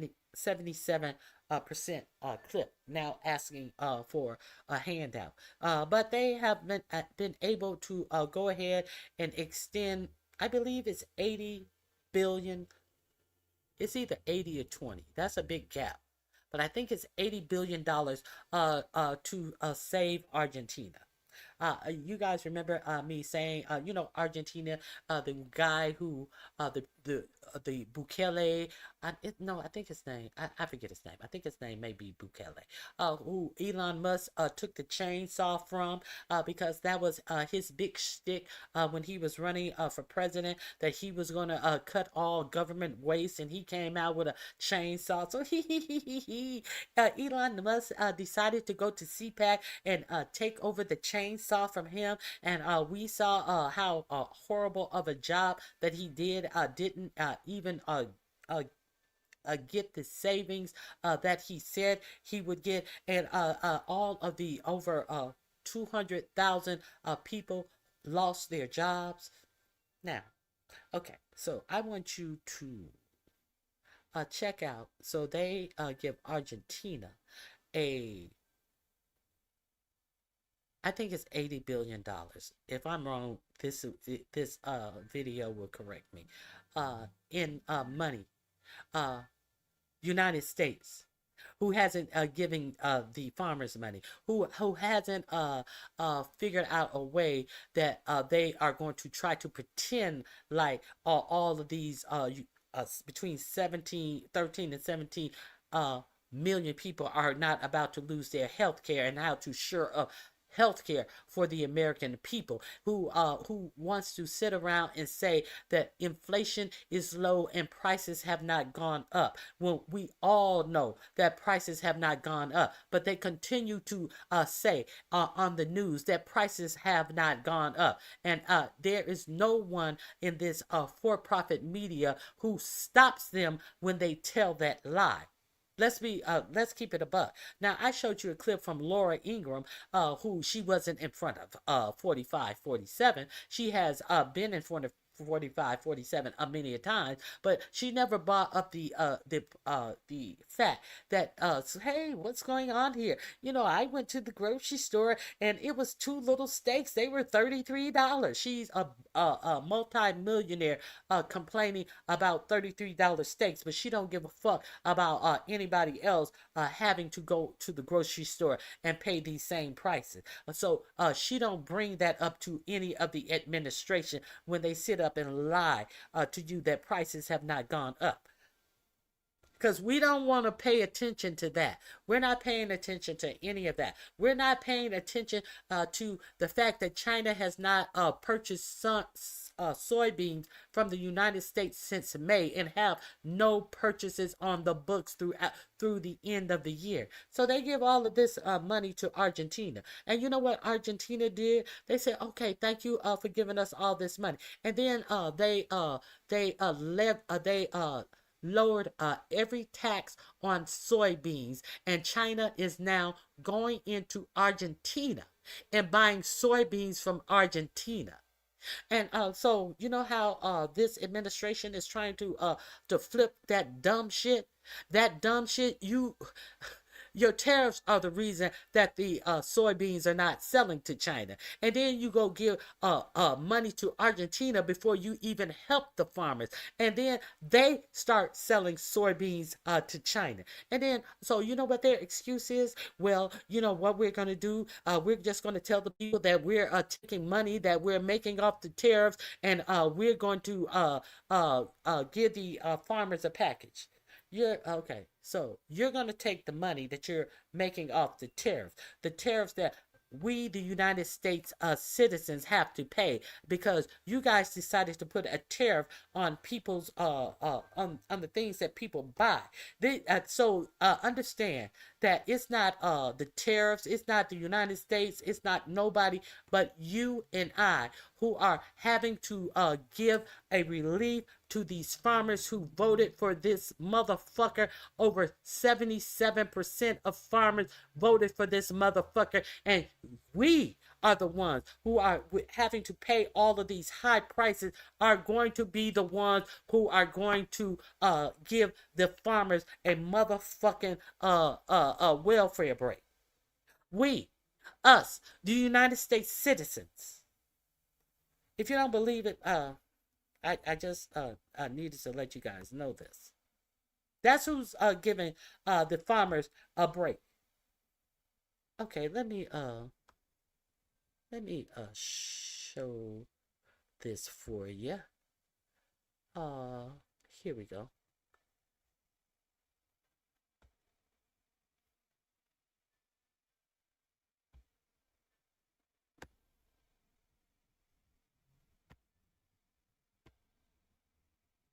That Donald Trump is actively hurting Americans. Now, we of course know that, but now we have more and more information that is showing us. And Donald Trump knows it because there was a text that leaked from Scott Bessent to the Agriculture Secretary, where they are literally panicking about what's happening and what is to come. And, sorry, there's so much to go through, but this is also just tied to corruption, as it all is with the Trump administration, because all of this happening is to help Donald Trump's billionaire buddies. And no one's talking about it, but we're going to talk about it. Let's just get into this chart for a second. So as you see, number goes down, not good. What this is U.S. soybeans to China. And as you can... I forgot to tell you that little tidbit that one billionaire is going to profit off of all of this. One billionaire. Who ain't paying tariffs? See, they literally... Well, if he's paying tariff, he ain't paying no taxes, so same thing. Stopped buying all soybeans. Now, why does that matter? Well, it turns out soybeans, we make almost $13 billion selling it. Not us, but it is a $13 billion industry. And China has just stopped buying it altogether. September 1st was the beginning of the new marketing year for soybeans, the starting point for big sales. Instead, China hasn't bought any American soybeans since May. The cause is Donald Trump. They're not going to say that here, but that's why it's called retaliatory tariffs China has placed on the United States, making the price of American soybeans unattractive for buyers there. Throughout the summer, farmers hoped that Trump and China would reach a trade agreement that would drop the tariff on their crops, but so far no relief has happened. And here is the interesting bit, because the consequences are stacking up for American farmers. And I have John Thune talking about this, who is a senator and the Senate Majority Leader on the Republican side, who is talking about this in sort of blunt terms. But Argentina suspended its tax on exports of a number of key crops, including soybeans. Shortly thereafter, Chinese companies bought more than 1 million tons of Argentine soybeans, according to Reuters, increasing the nation's ability to hold out from buying the crop from America. But the real worry is what is going to happen in just a bit. It's really raising worries that there's not going to be enough storage space for grains this fall, meaning that there are fears that grain elevators, which buy and store large quantity of crops before selling them, will simply stop accepting soybeans. So Donald Trump screws up the economy, and then hardworking Americans are holding the bag. That's what's really happened here. It's kind of like the Trump meme coin happening with soybeans, because what happened with the Trump meme coin and the Melania coin? Well, Melania made a shit ton of money off of her coin, and then her and her friends sold, and then the people holding the bag, the average American, had a worthless coin. That's what's happening here with the soybeans. Now, Caroline Leavitt is saying here that the Democrats should not shut down the federal government while all this is happening. But unfortunately for her, Russ Vought admitted. Russell Vogt. Now here is, let me make sure my mic is on. Now, they are going to try to tell you that it's the Democrats' fault. Why the government is shutting down. Now, I have introduced you to Russ Vought previously and all of his plans, and one of the things that 4547 is threatening: if you shut down the government, we are going to raid more jobs and more agencies as a threat to keep the government open.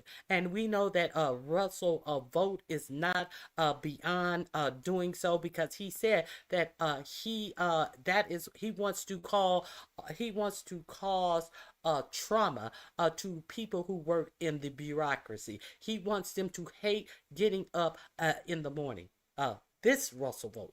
Now, him and Steve Bannon are going to give away the ghost.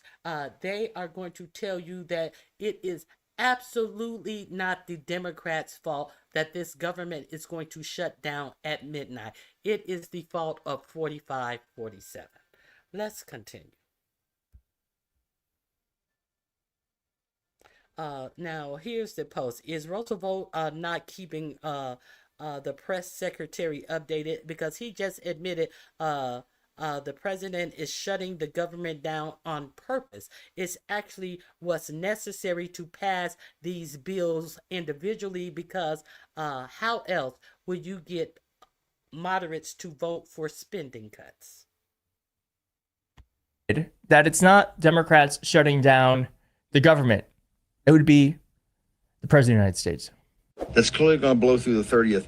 How do we fight off a CR? A government shutdown, they make it the biggest deal. It's not the end of the world. We should not bend it all on a CR, because then we've given the heroin addict a taste of heroin again. Have we not, Russ? I don't think anyone should be afraid of a government shutdown. I managed it for President Trump. We made it as painless as possible, consistent with the law.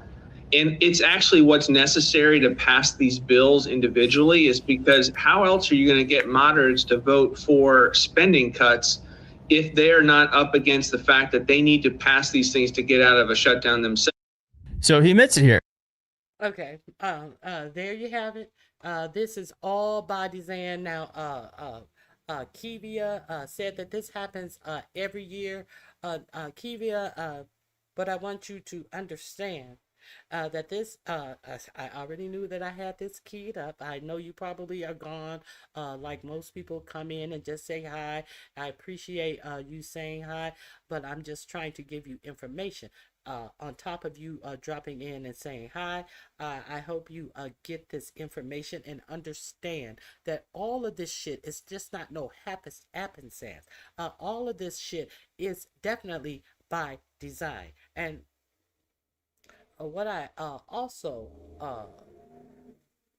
would also have you to go look back at my videos, I think on Thursday and Friday of last week, and understand who exactly Russell Vogt is. He is one of the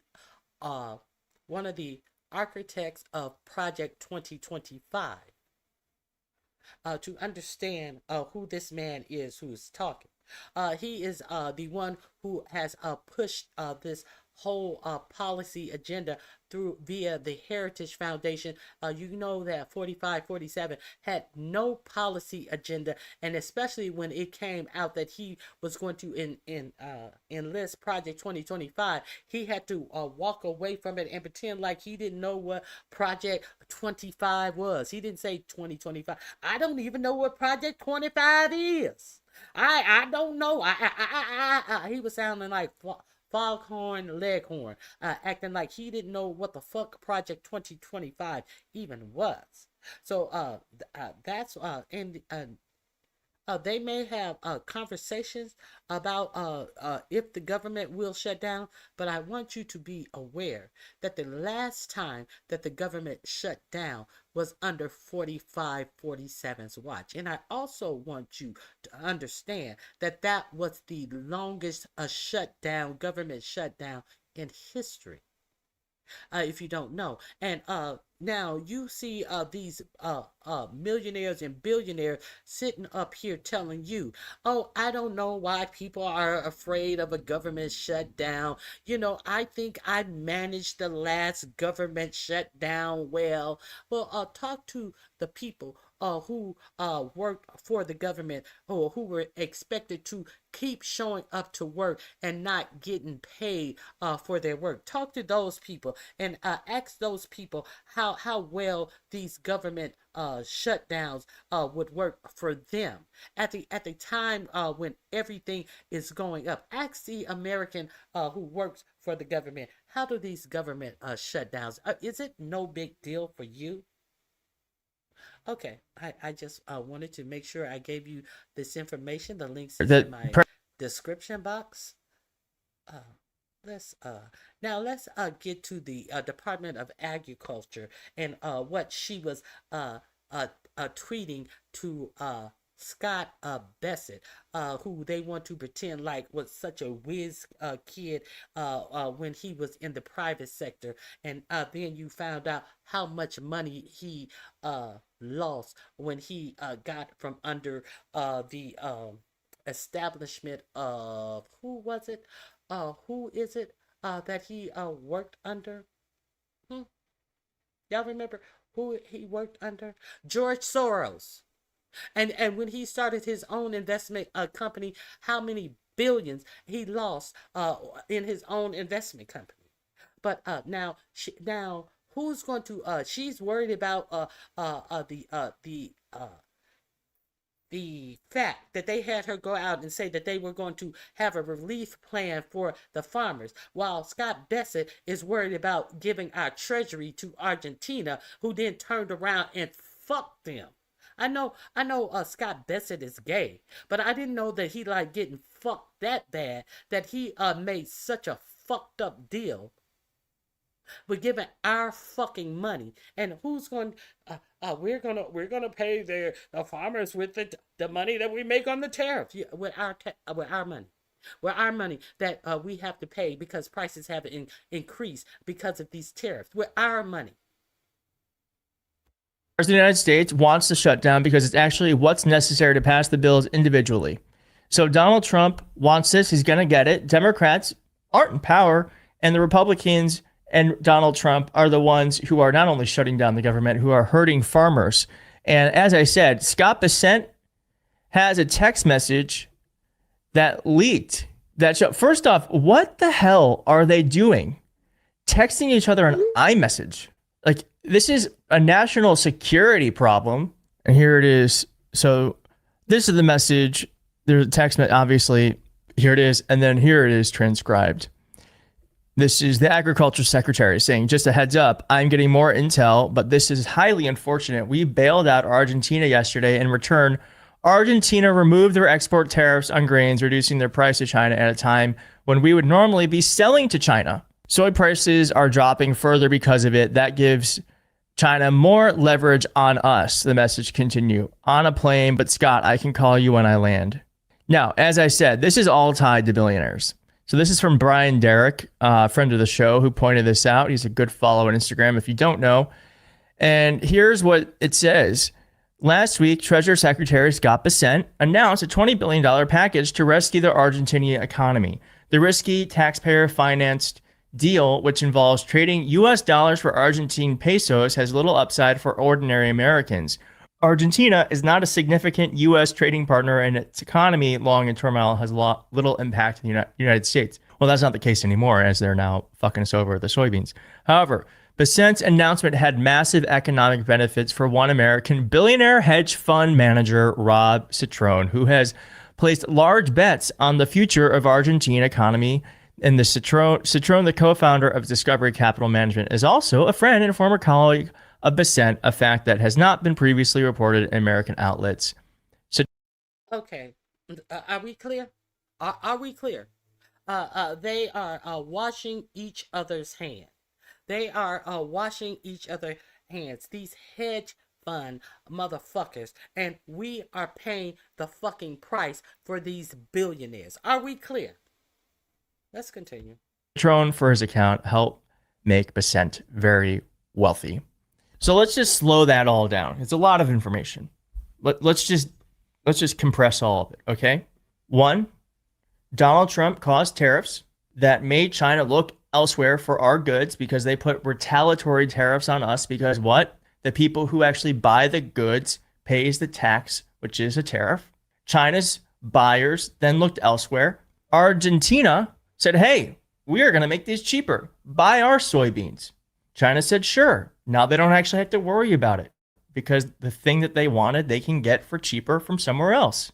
3, Argentina got bailed out by us for $20 billion.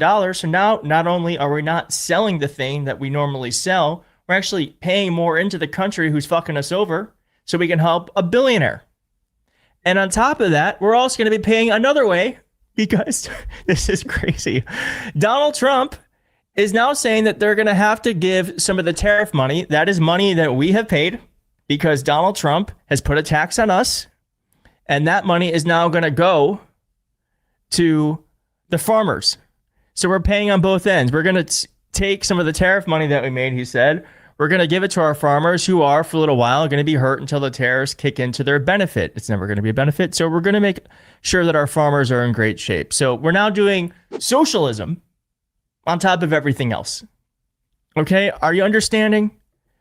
And by the way, none of this is really, for what it's worth, this is Fox News. None of this is really popular. 52% of the country thinks that the economy is worse now. They're right. 18% thinks it's the same. So about 70% of the country thinks that the economy is either doing terribly or not on the up and up. And here's Senator John Thune explaining that we got screwed over. Why should American taxpayers bail out farmers who are hurting because of the president's tariff policies? Well, look, I think that the farmers, and I represent a lot of them, and they want nothing more than open markets. There are markets right now that aren't open to some of our commodities. As a consequence of that, we've got a big harvest coming in here in South Dakota, corn and soybeans, and no place to go with it. So what the president has said is, I'm going to support and I'm going to help our farmers. And so we are looking at, I'm a member of the Senate Ag Committee, have been for some time, and we're looking at potential solutions to make sure that we can help support farmers until some of those markets come back. Well, what you could do is stop the tariffs. That's what you could do. And I wonder, I mean, I'm just wondering out loud now. This is the part of the video where I wonder out loud. But if China now has another place that they can buy soybeans, why would they come back to us? And maybe potentially has Donald Trump just completely screwed over that market and screwed over our farmers indefinitely? That's a question worth asking. One I don't answer, I don't have an answer, or a question I don't have the answer to, but one that we should all be asking. Well, thank you for watching. If you like this video, please hit like on the video. Please share this video. I think more people. I definitely think more people needed to know that as well. That's why I'm sharing that with you. Panics. Trump panics as grocery prices hit a new high. Is another another thing that I see. Let me see. Now, if you let me see. If you don't remember, there was a black woman in New Jersey, a senator in New Jersey, who was doing her job, and she was going to check on a ice facility there, and they tried to say that she attacked the ICE agents and blitz this, that, and the other, and all of this stuff. And the Department of Justice is going after her. So they excuse me, I have the hiccups. They made a mistake, and they have released actual body cam that actually disputes their claims, and let you know that this was not their decision. They had already decided to make arrests prior to them making up excuses of why they arrested the mayor of Newark, New Jersey, and this is now before I share that with you, I'm going to share with you Mondani what he had to say after I forgot to share this, after Eric Adams left the race. Let's check that out because I've already talked about that. So here we go. Let's look at the bullshit that Eric Adams has said. Take out the trash. Despite all we've achieved, I cannot continue my re-election campaign. The constant media speculation about my future and the campaign finance board's decision to withhold millions of dollars have undermined my ability to raise the funds needed for a serious campaign. This skit will play probably around 11:40. Now let me ask you something. What is it about these Negroes of a certain age that always gotta have a motherfucking picture of somebody sitting up there next to them? Didn't Ben Carson have a picture of his mama or his somebody sitting up in the frame as he was addressing the public as well? What the fuck is up with this bullshit? Your mama is turned over in her grave. Turn her picture around, Negro. Your mama ain't smiling at this fuck shit you up to. Let's continue. On Saturday night, my guess. No, it was the real thing. Yesterday, New York City Mayor Eric Adams ended his re-election campaign. It leaves just 3 candidates in the race. Zoran Mandani, Andrew Cuomo, and Curtis Sill. As you heard in the cold open, Adams stated that he ended his campaign because of media speculation and his inability to raise public matching funds. New York City offers qualifying candidates an 8-for-1 match of small dollar donations. But New York City's campaign finance board has twice denied Adams those funds. Why? Well, it's due to Adams' federal indictment, as well as his campaign's failure to provide information on potential conflicts of interest. The board also stated that they believe the Adams campaign broke the law. What a list. They said, motherfucker, we don't know where you got this money from. You think you gonna get 8 times what you came to us with, so you can come back and get 8 times more of some mystery money, motherfucker? We know that you had your hands knee deep in bribery, bitch. We ain't giving you shit. That's what New York told them.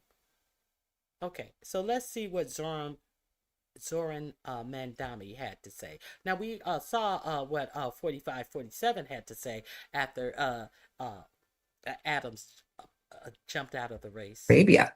Adams has denied those reports. Here is how Mondani responded to the announcement. Today, Eric Adams announced he won't be running for re-election. 4 years ago, he ran on a promise to working-class New Yorkers, to deliver both safety and justice, to bring the voices of the outer boroughs into City Hall. Instead, he raised their rents, slowed their buses, and cut funding for their schools, libraries, and childcare. A city that was already hard has been. And he also decimated the teachers' retirement fund. The retirement fund for teachers, which was supposed to have been guaranteed and locked in, and he went in and changed their health care for their retirement fund. I did that story as well. That's why I remember it. That's what Mayor Adams did. Become nearly impossible for those who call it home. But a new day is coming. Over the past year, tens of thousands of you have built the biggest grassroots campaign our city has ever seen. You have knocked on millions of doors, all to make the city affordable. In just over 5 weeks, we will turn the page on the politics of big money and small ideas and deliver a government every New Yorker can be proud of. And to Andrew Cuomo, you got your wish. You wanted Trump and your billionaire friends to help you clear the field. But don't forget, you wanted me as your opponent in the primary too. And we beat you by 13 points. Looking forward to doing it again on November 4th. Hope you're well. I love how you ended with. Okay, so I wanted to give you, let you see that. Now, hold on. Let me have to copy this so I can put it in my description box. Let me show you the shooter in that church in Michigan. You don't hear the right wing talking about what type of ideology that person had. You don't hear them saying nothing at all. You don't hear them talking about we have to fight against them and them, they, and do you see why? Do you see why we are not hearing much about that shooter? If you don't know, now you know. So let's get into 4547 loses it as church shooter's family reveals his real beliefs. So let's check that out. Oh, my wind chimes are chiming. Let's check that out.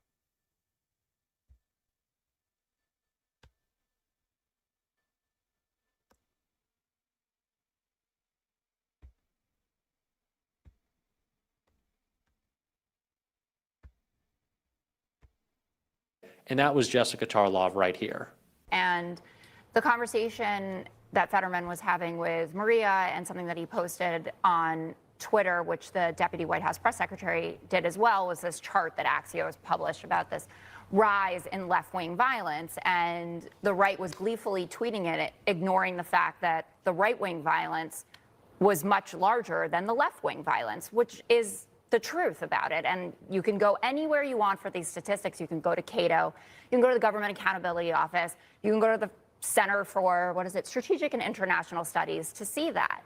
And in the wake of the absolutely tragic assassination of Charlie Kirk, the right, led by Donald Trump and J.D. Vance, wants to make it out as if the left are the only ones who have ever used the word fascist. And you can see a compilation of Stephen Miller saying it. It's passing all over Twitter. You have Donald Trump on tape. You have analyses of how many times that he's referred to Democrats and journalists as evil just in the first 6 months of his administration. And, I think that we should have led this conversation with the tragedies of this weekend. We had more mass shootings, which is just the daily occurrence in American life. And Kash Patel, J.D. Vance, and Donald Trump, Caroline Levin as well, out there with a very different narrative than I would think that they would have, but because it doesn't add up for them. The guy who drove up to the Mormon church, set the place on fire, killed 5 people shooting them was a Trump supporter. He had a Trump Vance flag in his backyard, which some on the right are trying to say that it. You don't know that yet. How come we don't know that? You would be hard pressed trying to pretend it's not true to not know this. It said stop Trump doesn't make any sense.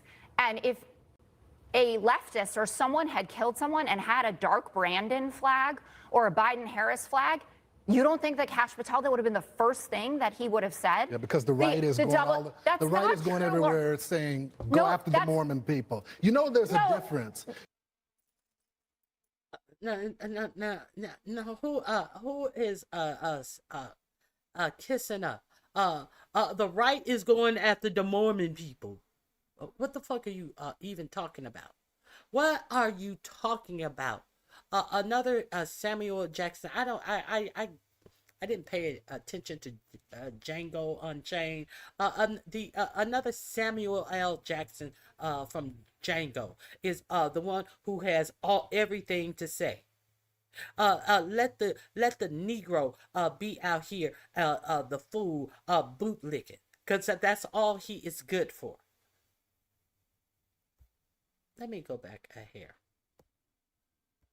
And go after the Mormon people. You know there's a because the right is going everywhere saying go after the Mormon people. You know there's a difference. You know there's a difference when there's one person, a one-off, and people that are going on the day-to-day basis. It's not a one-off. Go back to the Axios chart. And how many one-offs are these mass shootings? There were 4 mass shootings this weekend, but similar to Charlie Kirk's famous last words.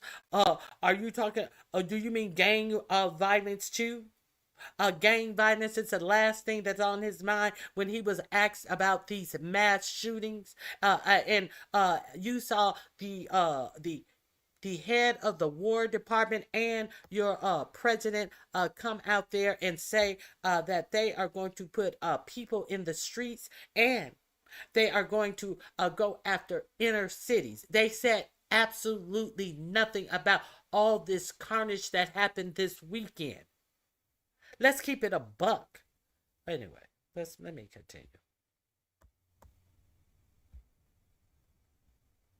You can see how much of a not one-off it is. The hypocrisy is astounding. If you want to have a message of tolerance and let's get these people the mental health they need, because he needed mental health, so did the guy in North Carolina who killed 3 people at that waterfront bar, a veteran, people who we ignore. And so did that guy with a confirmed a case of schizophrenia. And look how long that they talked about, oh, she was a beautiful girl. She came over here from Ukraine. I thought you guys were against immigrants because she was a pretty blonde girl. Y'all bemoaned, and even this fool right here, he is the fool that said, hey, you know, we spent so much money on mental health. I think that they should be put in jail and set up there quiet, as his co-host said, or they need to be involuntary euthanized. Just kill them. And this same black person who's trying to say that there is a difference sat there and said that the mentally ill should be in jail for life. Make that make sense. But your media, thank God for Jessica Carlisle on this show, spitting facts all the time. See, all the rest of them, they shut the fuck up because they know they don't have nothing good. That they know that they can't pull the wool over her eyes. Now, this Negro, he's from the Fox Morning Show. He must just be. He's filling in for Greg Giffords. He's filling in for Greg Giffords, or whatever his name is. Ignore and don't treat. You know, people said warning signs for decades that had been ignored. Make that your message no matter who's killing people. But when the shoe is on the other foot and you can't demonize the left for this one, they say nothing. Nothing. Oh, it was just about anti-Christian bias. It was a Christian, by the way, killing other Christians. MAGA is so happy to push their fake statistics, but even more dangerous than that, they are so happy to find any little bit of information that they can misconstrue about an individual that they want to paint as being on the radical left. The alleged assailant in the... Hold on 1 second. I don't know what's going on. It's rebooting. It's rebooting. Hold on 1 second. And apply it to the shooter in Michigan, whose family has a similar background to him, and what they said only makes Donald Trump's false framing all the much worse. Mormon church shooter's MAGA mom shared chilling message before massacre. The mother of the Mormon church shooter posted an ominous message in the days before the massacre about being hurt by someone close to her who constantly avoids accountability. Gunman Thomas Jacob Sanford's mom, Brenda Walters Sanford, shared the message on Friday, just 2 days before the ex-Marine rammed a pickup truck into the Church of Latter-day Saints in Grand Blanc Township, Michigan, and opened fire and set the building ablaze. We can see right here the mom of the assailant with a Trump Vance poster and standing in front of a Trump mannequin. The post that the mother made read, "Talking to someone who constantly avoids accountability is not a real conversation. It's a battle. It's a cycle of deflection, projection, twisting, and playing the victim. When I try to express how your actions have hurt me, you don't listen. With the intention of understanding, you listen with the intention of defending yourself. That's not communication. That's self-preservation of your ego." The wording appears to have circulated widely on Facebook as a viral chain rather than being an original post by the mother, who did not indicate who she was referring to. The post continued, "I don't owe my peace to someone who only wants to win an argument, not to understand my heart. My energy is not a prize for someone committed to misunderstanding me. At some point, you have to value yourself enough to stop begging someone to hear you." Walter Sanford did not immediately respond to requests for comment. Her 40-year-old son, who appears to be a Donald Trump supporter, took the lives of 4 people and injured 8 before dying in a police shootout. The Marine Corps has confirmed Sanford was a veteran who deployed in 2007 during Operation Iraqi Freedom. Ahead of that tour, his father said he's a homegrown kid who misses his family when he's gone. But one family friend told a journalist that she had been told Sanford was battling PTSD. With all evidence pointing towards Sanford having been a Trump supporter, MAGA influencers wasted no time spinning conspiracies about the massacre. The president's Truth Social post, framing the rampage as yet another targeted attack on Christians, was eagerly echoed by high-profile boosters like Gunther Eagleman, filmmaker Robbie Starbuck, and podcaster Benny Johnson. All right, so let us use the same framing that MAGA did with the alleged trans partner of the alleged Charlie Kirk shooter. This mother was MAGA. Does that mean that it is a further confirmation that Donald Trump is responsible for all political violence in America?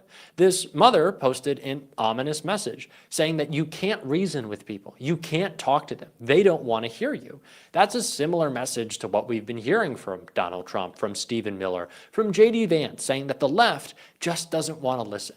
We can't right here. So Israeli Prime Minister Benjamin Netanyahu is visiting the White House as we are talking today. He addressed the UN General Assembly here just a few days ago in New York. Now, the International Criminal Court has a warrant out for his address. They say that they accuse him of crimes against humanity. You have called, as I mentioned, Netanyahu's actions in Gaza genocide. It's going to become not just a rhetorical, but a question rooted in reality if you are mayor. As mayor of New York, you will oversee the next UN General Assembly, right, if you're mayor. Will you abide by the International Criminal Court? Will you have Prime Minister Netanyahu arrested if he's here? Look, I've said time and time again that this is a city that believes in international law. This is a city whose values are ones that deserve to actually be reflected in our commitments. And I think that our city should uphold the warrants the International Criminal Court issues, whether it be for Benjamin Netanyahu or Vladimir Putin. One of the many things that I love about the campaign that Zoran Mamdani ran, that I think all... Okay, if you didn't know, Netanyahu was here. Netanyahu, once again, was invited into the White House. As there is a warrant, a arrest warrant out for him for I forget exactly what the, I think, is it crimes against humanity or something to that effect? Don't quote me. But there is a UN arrest warrant out for him, and he is steadily and always being invited into the White House. Now, I want to share with you. They are proclaiming that they have a settlement agreement to end the war in Gaza. But it is up to the Palestinians to agree to this agreement. Axios is reporting Netanyahu endorses 4547 plans to end the war in Gaza.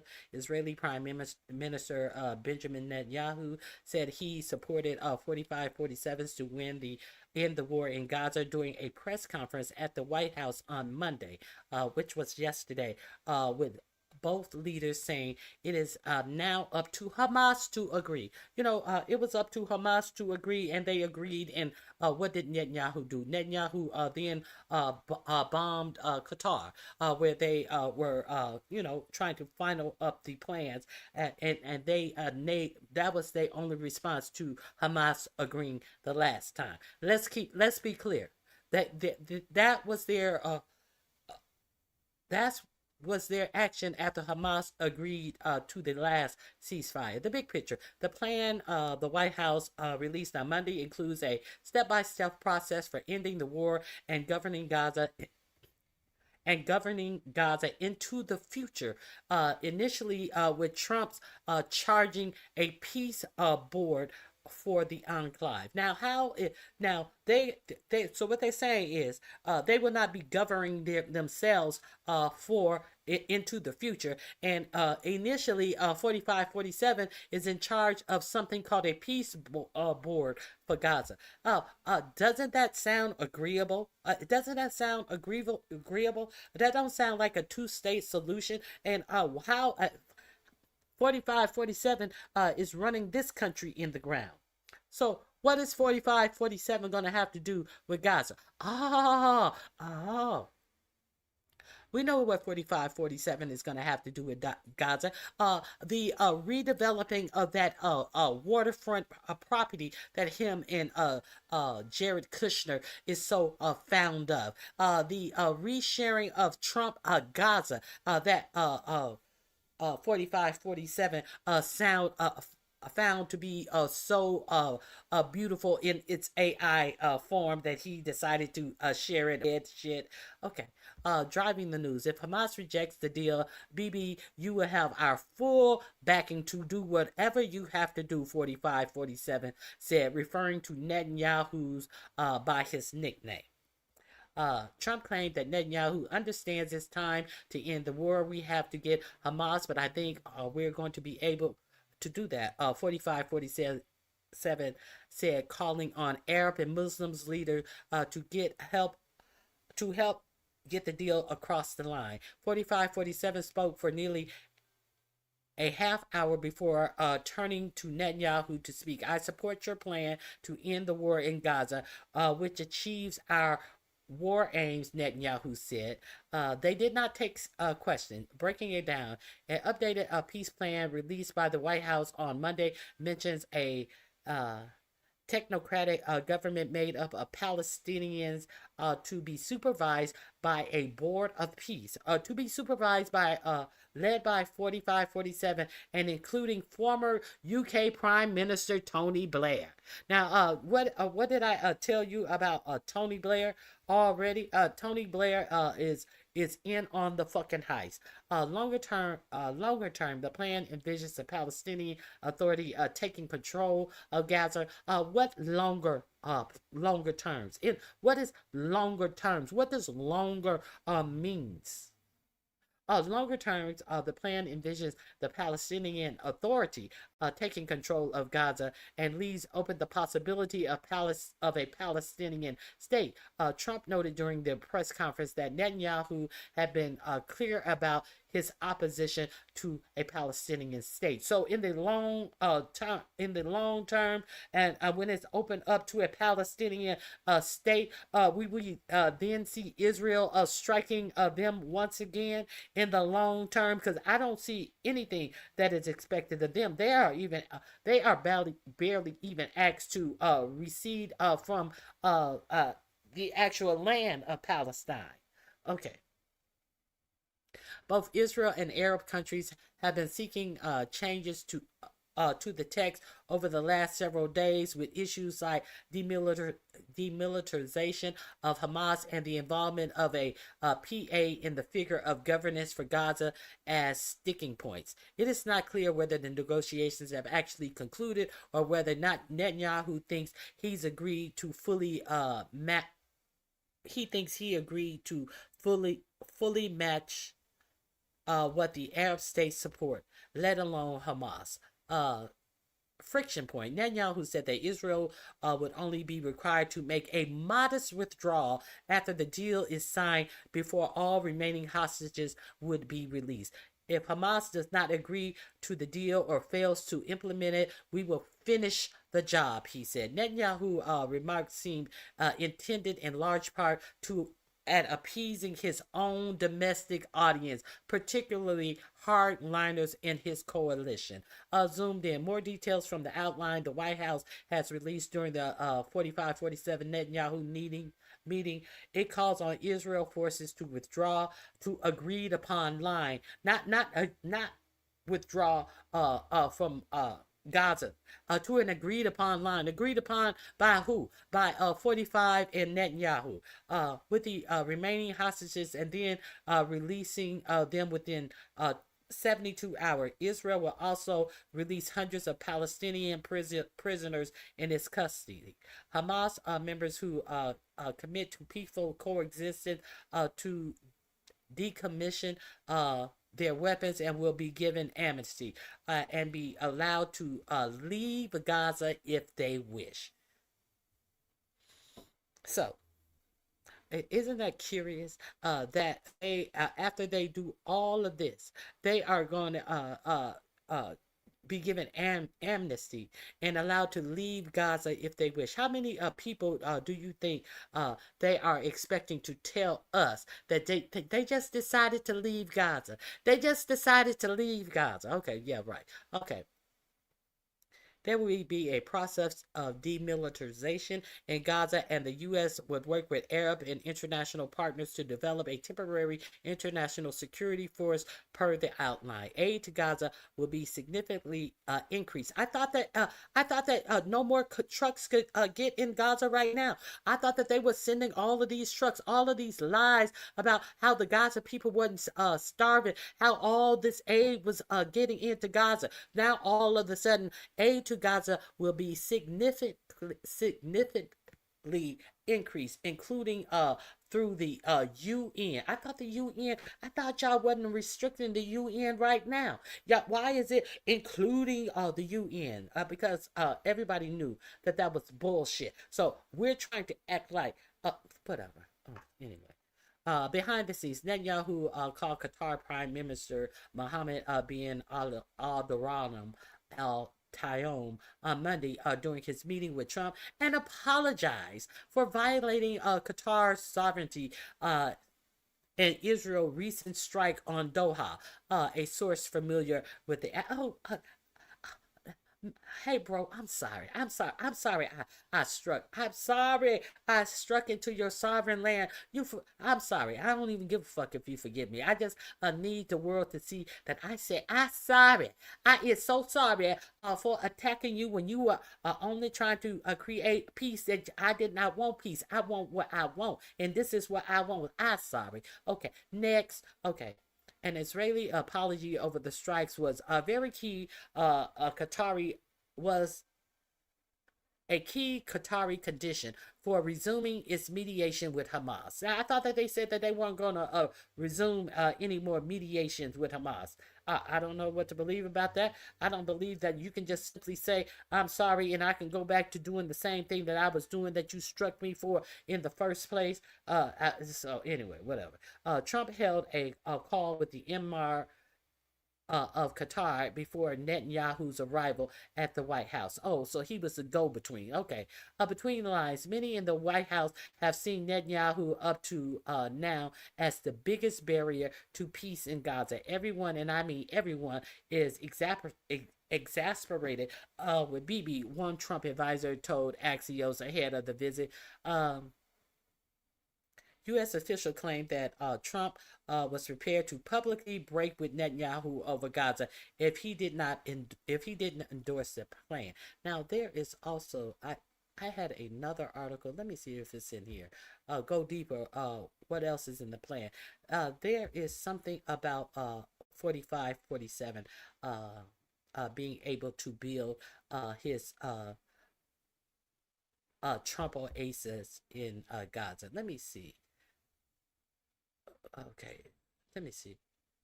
Trump, no, no. Let me go back. Okay, because I definitely want to let you know that in this agreement,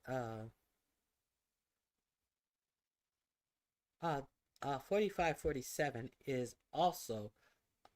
Oh, White House withdraws EJ Antonio nomination to lead the Bureau of Labor and Statistics. This is another project 2025 co-author. He was going to have him be the person who let you know how the jobs markets was going. Let me see. Let me see if I can find it. Let me see if I can find it.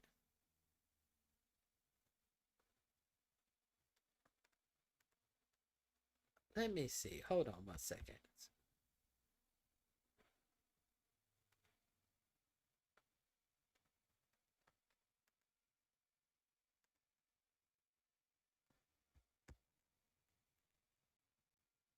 Trump Housing Department posts a rare partisan shutdown alert. Uh-oh. What is the housing department putting out alerts for? Do some of these Section 8 people have to worry? Let's see what this is about. The website for the Department of Housing and Urban Development is greeting visitors with a pop-up message that blames the radical left for the looming government shutdown Wednesday morning. Why it matters. This marks a new turn on how the administration is willing to use taxpayer funds, resources, and to advance political messages. Whether they're saying radical left are going to shut down the government and inflict massive pain on American people unless they get their 1.5 trillion risk list of demand, the Hub Red site reads. I don't know why they are even putting it up here, because I know half of these black bitches who use HUD, depend on HUD, don't even vote. They too busy doing dumb shit. So I don't even know why they telling them dumb hoes. The Trump administration wants to keep the government open for the American people. A HUD spokesperson did not directly respond to Axios' questions about the message, but again blamed the far left in an emailed statement. At HUD, we are working with critical services online to support our most vulnerable. Why is the media more focused on a banner that reporting on the impact of a shutdown on the American people? The spokesperson asked Axios, because they don't know what the fuck you talking about. Some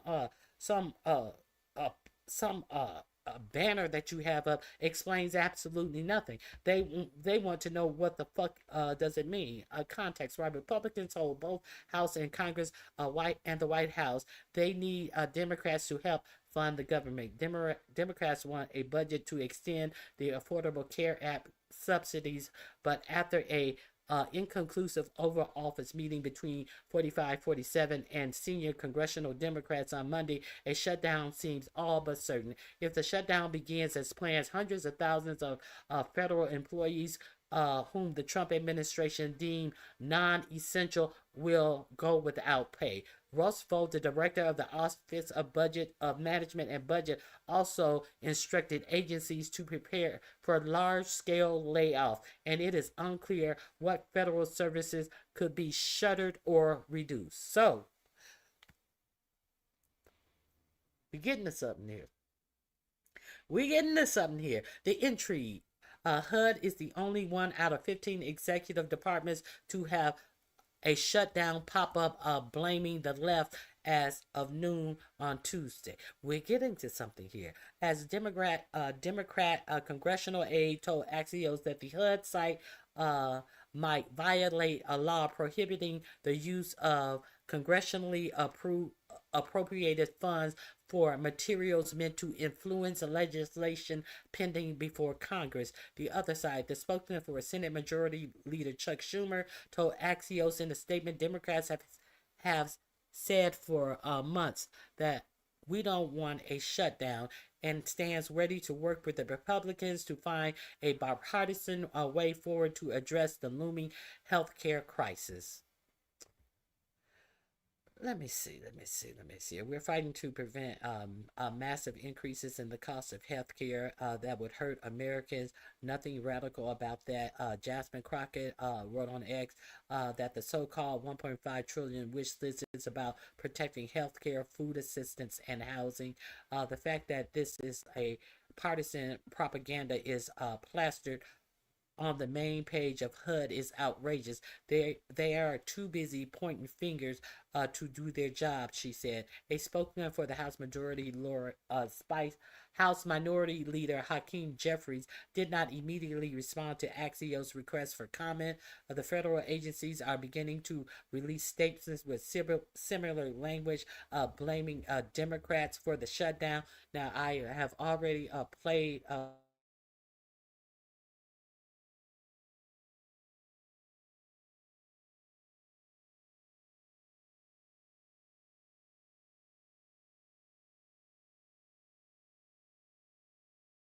and propaganda that they are blaming this on the Democrats. They're doing exactly what they want to do. Okay, let me see what we're watching. Democrats are not going to let Republicans control the narrative without a fight, as Axios' Andrew Schroeder and Kate Sanzal's report this morning. House Democrat plans to seek unanimous consent on their proposed bill to fund the government and expand healthcare access through a brief period pro forma session Tuesday afternoon. I hope now.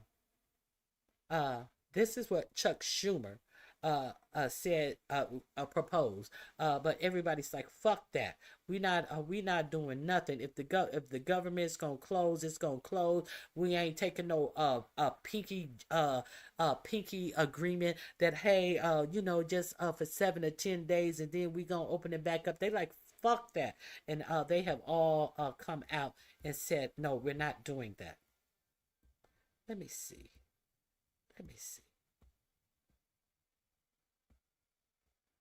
Now these are on the 28th. I'm looking at the date of this. Okay.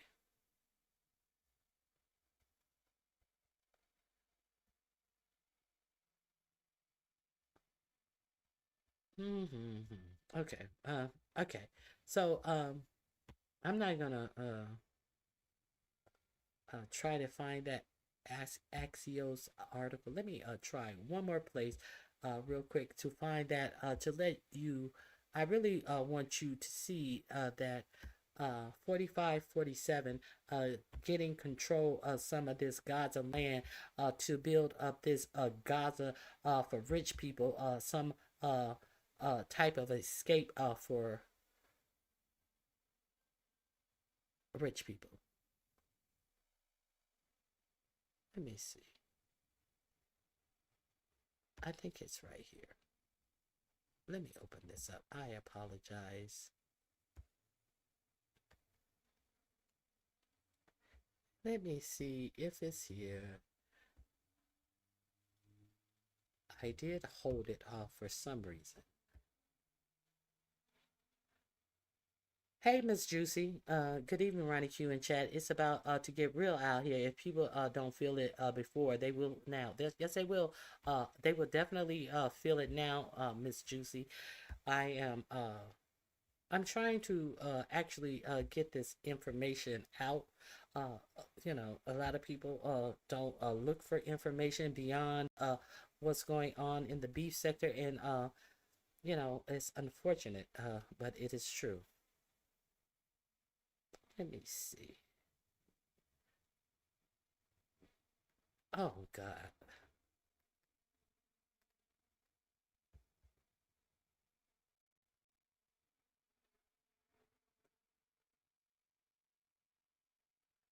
Teamsters back Trump's film tariff. Studios must invest in American workers. Yeah, you're gonna see how that works out for you. I am for unions, but I am not for these tariffs. Uh,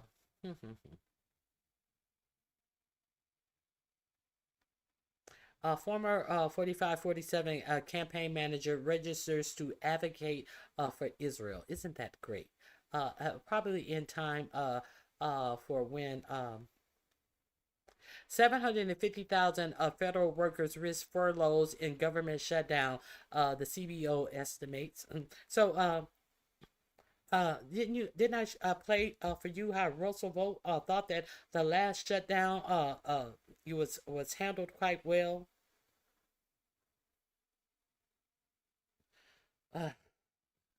Chaba. Exile to general. Embrace MAGA military or quit. We went over that. 4547 says military should use U.S. cities as training grounds. We went over that. How 4547 is looking to Supreme Court prove his his tariff. All he have to do is says, that's what I want, and the Supreme Court gives him everything that he wants. Democrats plan an unusual House floor tactic ahead of shutdowns. That's not what I want. Cutbacks at HUD comes as black home ownerships fall.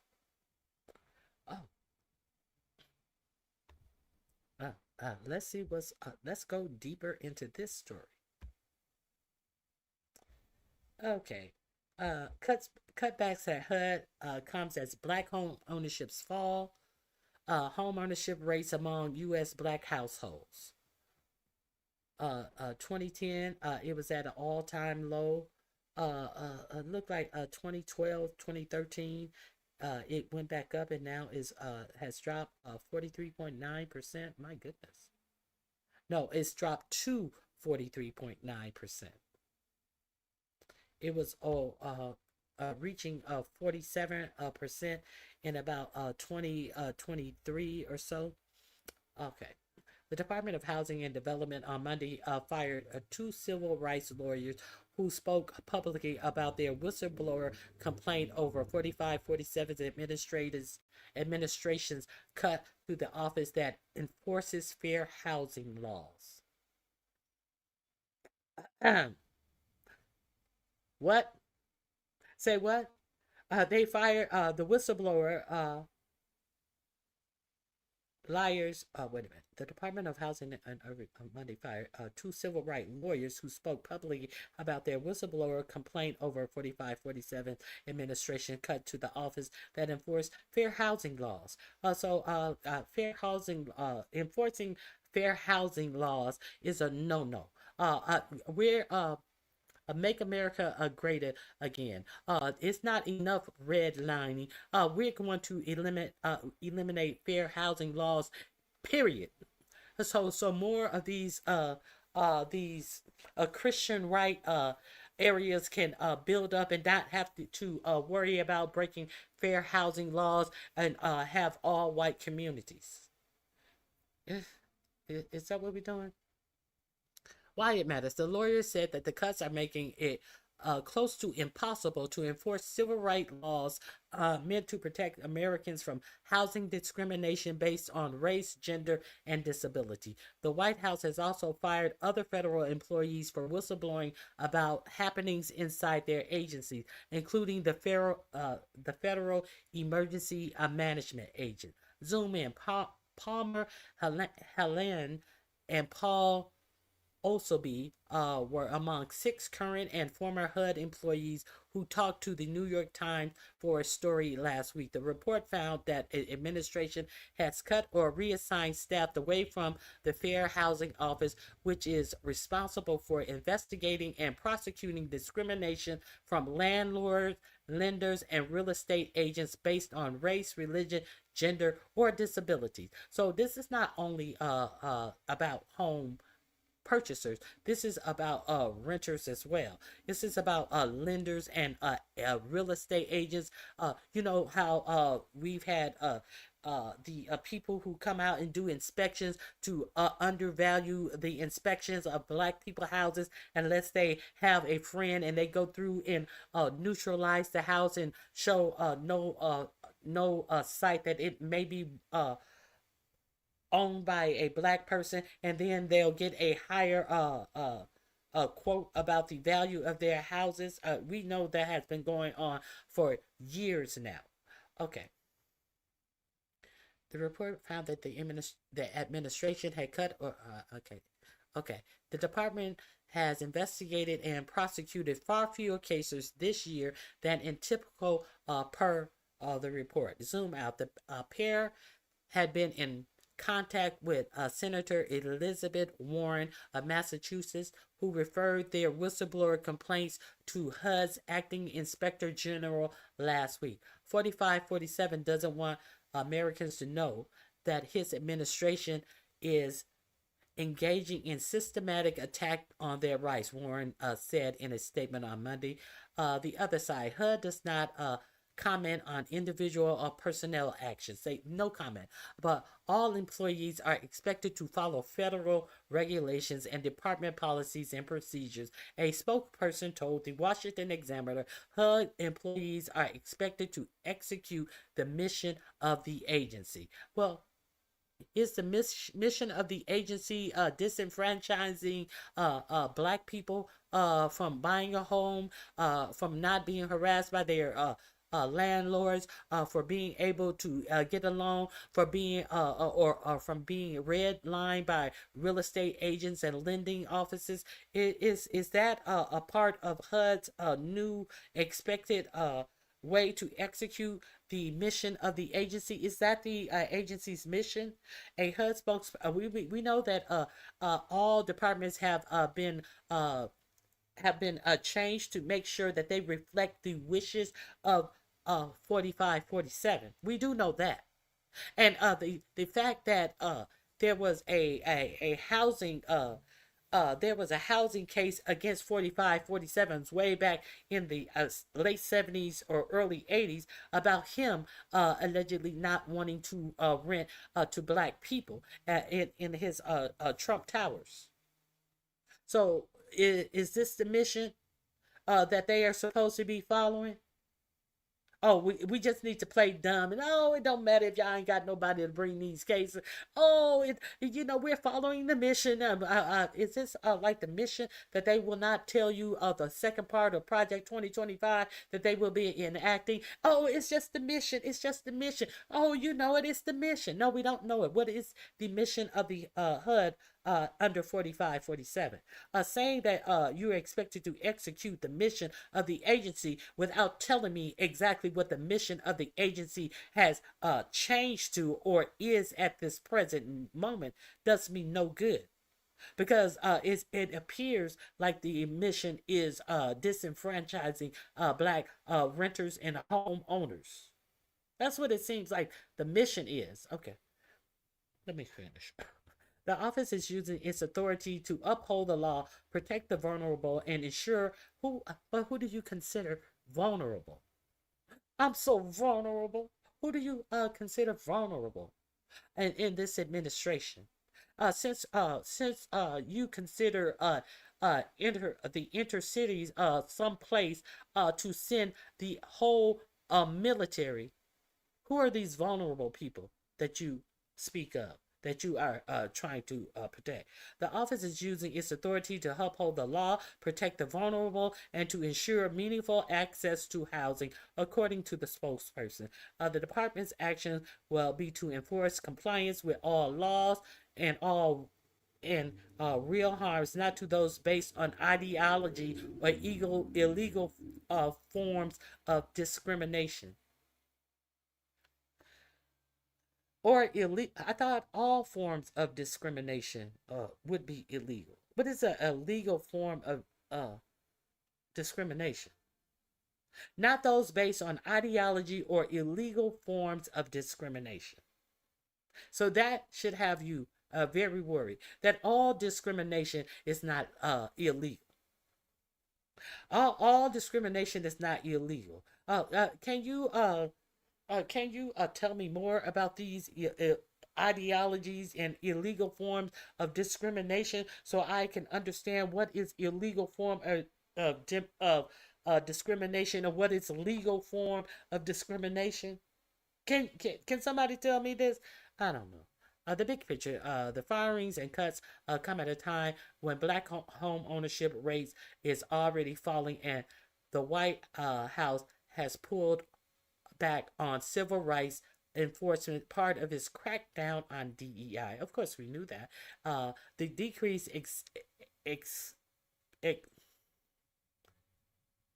exacerbate the long-standing racial home ownership gap and may be a sign of increasing economic stress for Black Americans who are facing a sharp increase in unemployment too. So they're not gonna have they're not going to be able to buy a house, and all discrimination is not illegal in this administration. So what are they going to have to put up with if they are renters? I don't know. I'm just reading the article. I didn't even know it was here. There's long been a wide gap between Black and white households in home ownership rates, the result of systematic discrimination and long-standing wealth disparities. The home ownership is the main way that Americans build wealth. Why do you think that they are trying to make it harder for Black people to own their own property? I don't know. Yes, but fair housing laws aren't only about Black homeowners, but also cover other folks who aren't seeing a decline. Between the lines, rising unemployment is one likely reason why the home ownership for Blacks and families has dropped recently. Redfin chief economist Daryl Fairweather said in a statement, the dismantling of DEI programs across the private and public sectors also may have resulted in a few Black employees being hired or promoted, she said. Came up on a good story that you guys may be interested in. I'm gonna drop this link in my description box, and I'm going to drop it in the chat to understand, to help you understand. It's getting real bad out here on purpose, in your face, and don't give a fuck what you think about it. They are going to make America great again, and America being great again does not include you having a job to be able to live in anything but a shanty town. Let's be clear. And home ownership, bitch, are you crazy? Are you fucking crazy? White people, good old white people, can't get homes. Why would we sell you niggers a home? Let me see.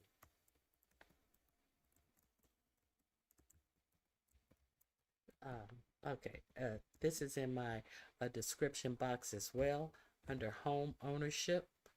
I just ran across that, but just be sure that this agreement between Hamas does include 45-47's Gaza wet dream. Okay, so let me Lord have mercy. Now let's talk about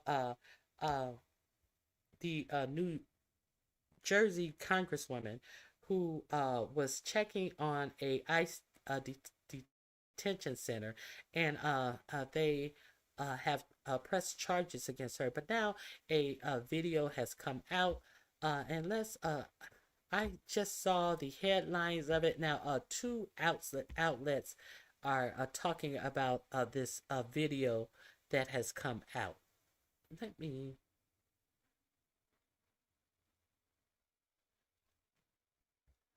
This is Katie Fang. If you're not familiar with her, you may want to go over there and check her out. I like her because she reads all the cases out and explain to you all the lawyerese in these dockets and things.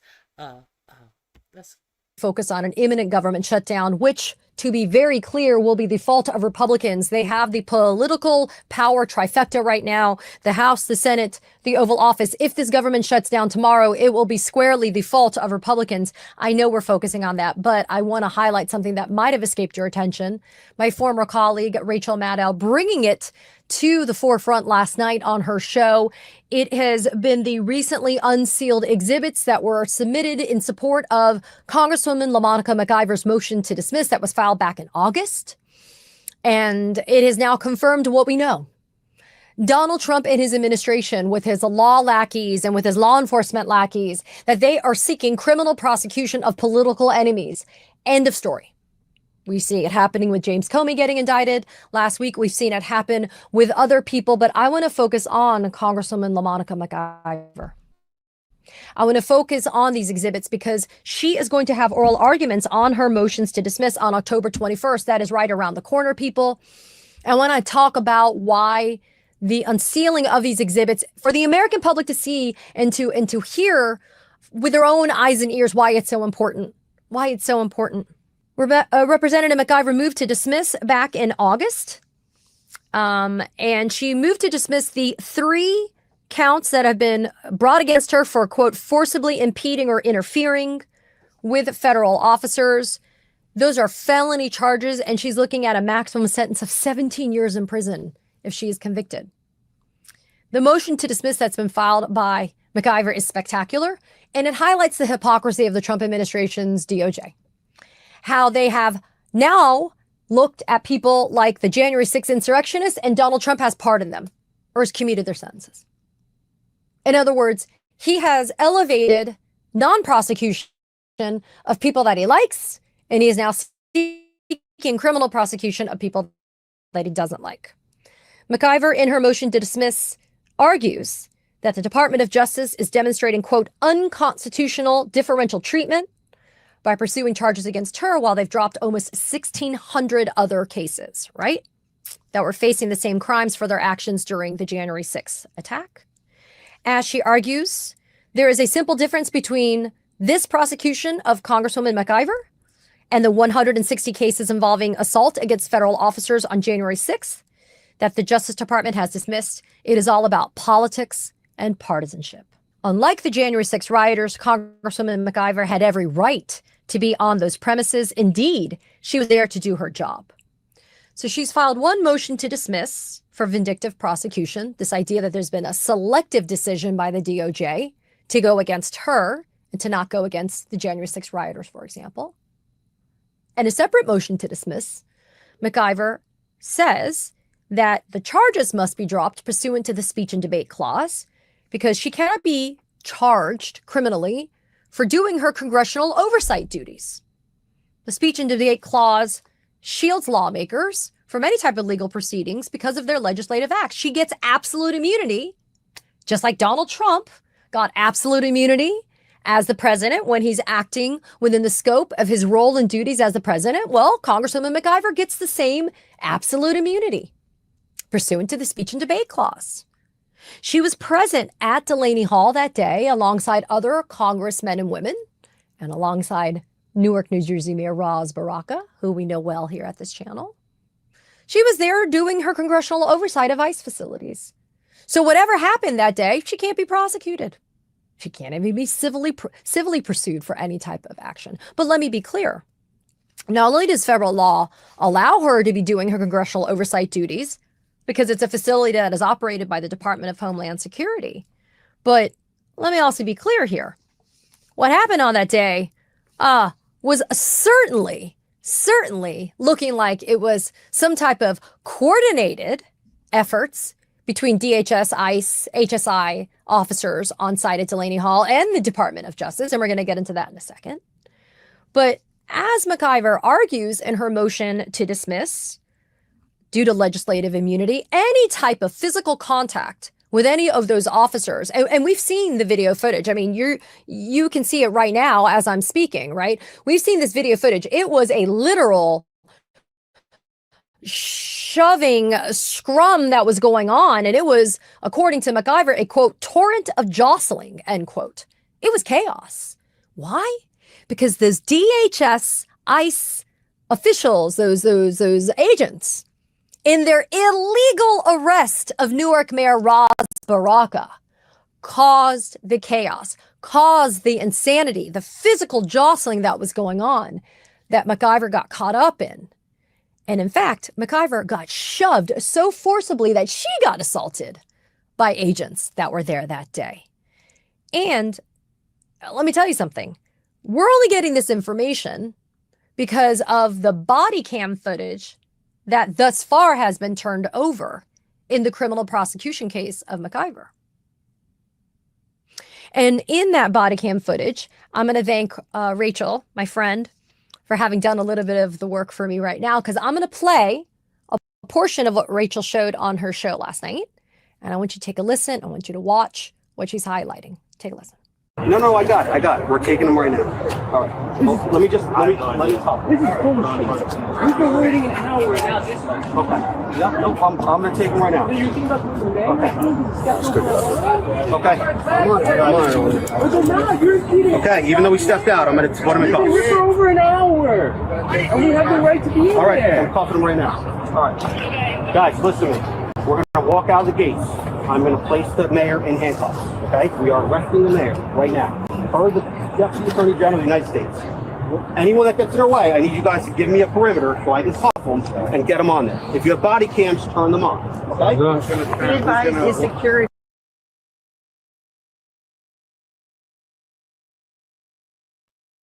Per the Deputy Attorney General of the United States, based upon what somebody who is not on the scene told me to do in a phone call. And she's facing all of these years, 17, did you say 17 years in jail behind some bullshit? Let's continue.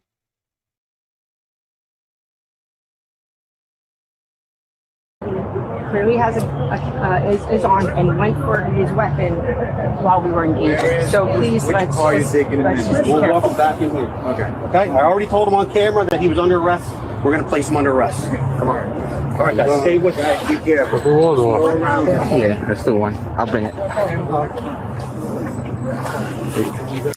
Okay, so as we can see and hear from what Rachel just highlighted, you have a DHS official. That man's name is Ricky Patel.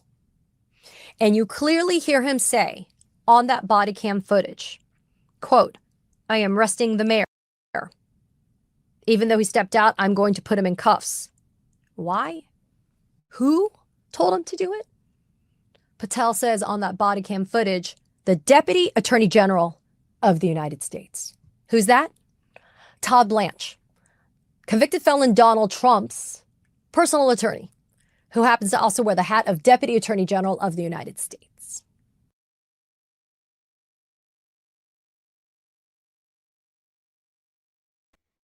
So your elected officials are at a ICE facility doing their job, but Todd Blanche tells them to arrest them, even though they have already asked what they were asked to do.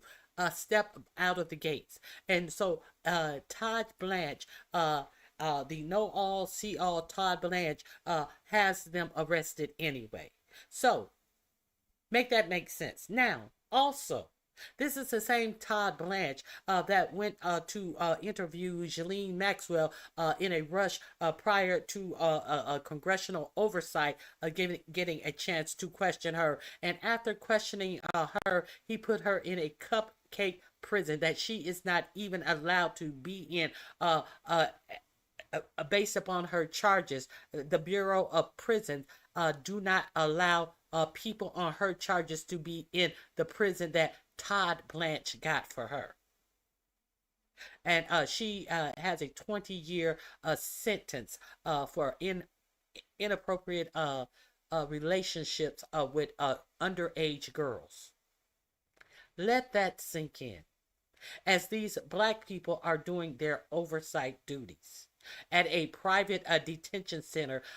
More likely than not, one of their rich buddies are making money off of this bloated ICE budget that all of these congressmen and senators on the right allowed to go through, these ICE budgets that they knew were going to be so bloated that they were giving spam face, what is his name? Who's over ICE?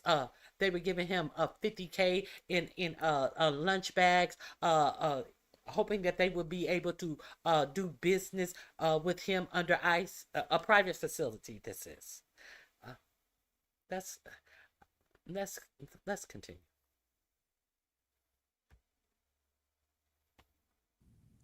By the way, those 34 felony convictions, those happened on Todd Blanche's watch. Him and Emil Bovey, the Third Circuit Federal Court of Appeals judge, who is also personal counsel for Donald Trump. So Patel is ordered by Todd Blanche, the Deputy Attorney General of the United States, to illegally arrest Newark Mayor Ras Baraka. And as those DHS and HSI and ICE agents go out, as you saw, masked, armed to the gills, as they go out to effectuate that illegal arrest of Mayor Baraka, LaMonica McIver, the Congresswoman, gets caught up in the chaos and in the torrent of jostling, as it's been described by McIver. Now, look, one of the pending motions is also to compel discovery from the federal prosecutors in LaMonica McIver's case because they have failed and refused to turn over additional body cam footage of whom? Well, here we go. She wants the body cam footage from the officer who not only shoved her and committed that assault and that crime against her, but she also wants it from the officer that she allegedly assaulted. And so far, the government refuses to provide her that in her initial discovery requests. In addition, back in August, Congresswoman McIver filed a motion to remove extrajudicial statements, meaning statements that have been made outside of the court proceedings, as they have been unfairly prejudicial and harmful to her case. And let me tell you something. What happened? Well, here we go. DHS, the Trump administration, said to DHS, you got to take this shit down. So what was taken down? DHS's initial statement on the Delaney Hall event. That was removed by DHS. And 4 other removed posts included a statement that was allegedly rebutting fake news narratives about law enforcement that said McIver was trespassing at Delaney Hall, which we know is a lie. A statement on DHS's website claiming that McIver and an unrelated California Democrat were, quote, openly encouraging violence against law enforcement, another lie. A statement claiming McIver had trespassed while connecting her to a rise in assaults on ICE agents, a lie. And a post from DHS's X account on that cesspool of X featuring video of Congresswoman McIver, quote, storming the gate of Delaney Hall Detention Center and assaulting an ICE agent, end quote. Those have since been removed. Why? Because maybe somebody who actually has a conscience and a brain at freaking DHS figured out that that type of shit of extrajudicial statements are incredibly harmful, prejudicial, and they're lies. They're lies about Congresswoman McIver. So those are the 4 motions: a motion to dismiss for vindictive prosecution, a motion to dismiss for legislative immunity, a motion to compel discovery, and a motion to remove extrajudicial statements, which in some ways has already occurred on those extrajudicial statements, right? Because those have been taken down. But the harm's been done. Let me be clear. Just because you take it down doesn't mean the harm hasn't been done on a potential jury. Let me get myself back on here. You can't put the toothpaste back in the tube once it's out. So I wanted to give you guys that story.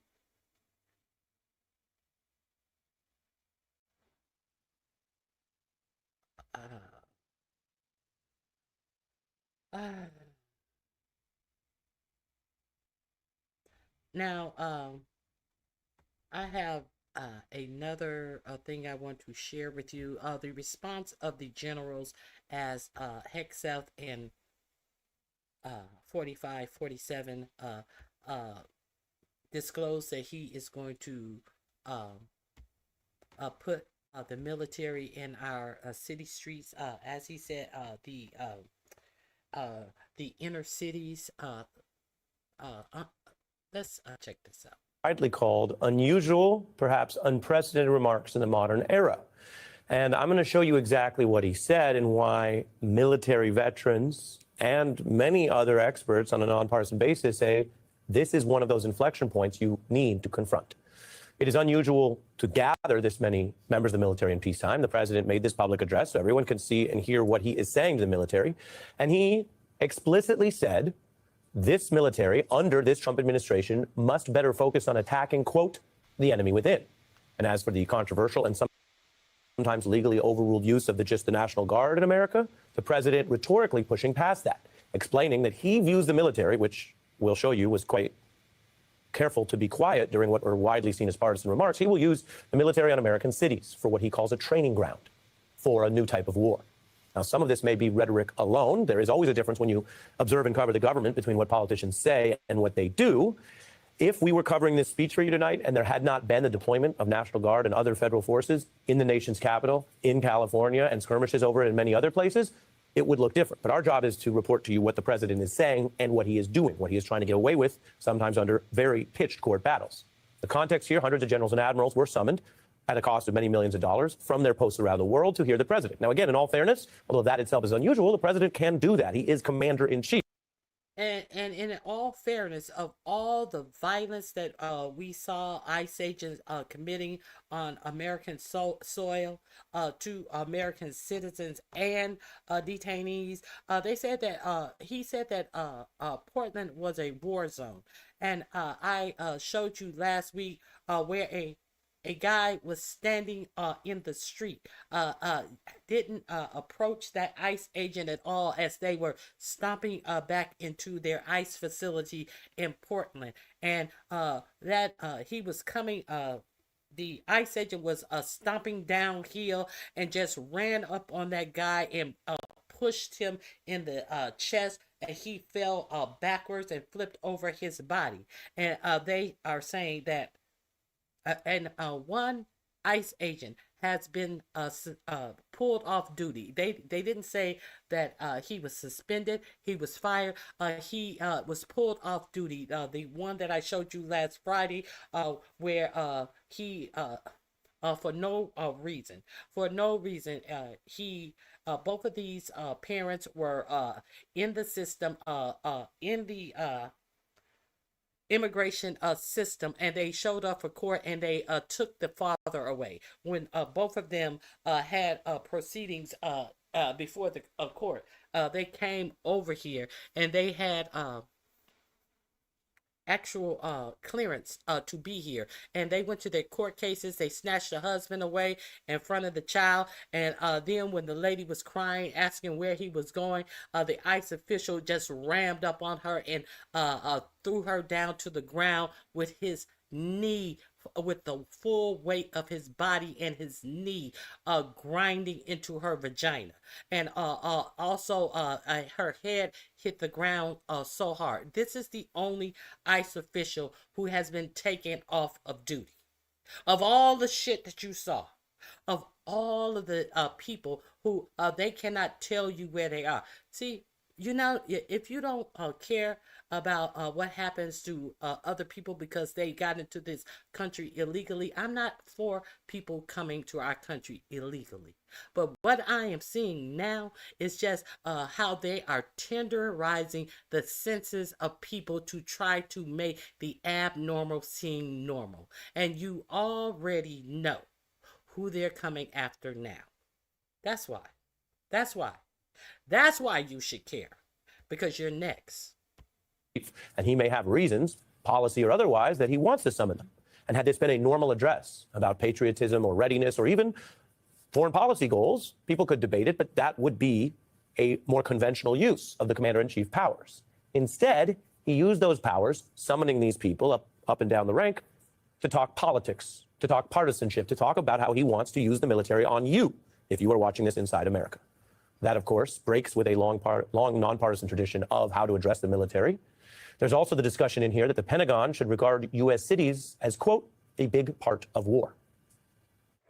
Portland, Oregon, where it looks like a war zone. They're brave in our inner cities, which we're going to be talking about, because it's a big part of war now. It's a big part of war. The radical left Democrats, what they've done to San Francisco, Chicago, New York, Los Angeles, they're very unsafe places, and we're going to straighten them out one by one. We should use some of these dangerous cities as training grounds for our military, National Guard, but military, because we're going into Chicago very soon.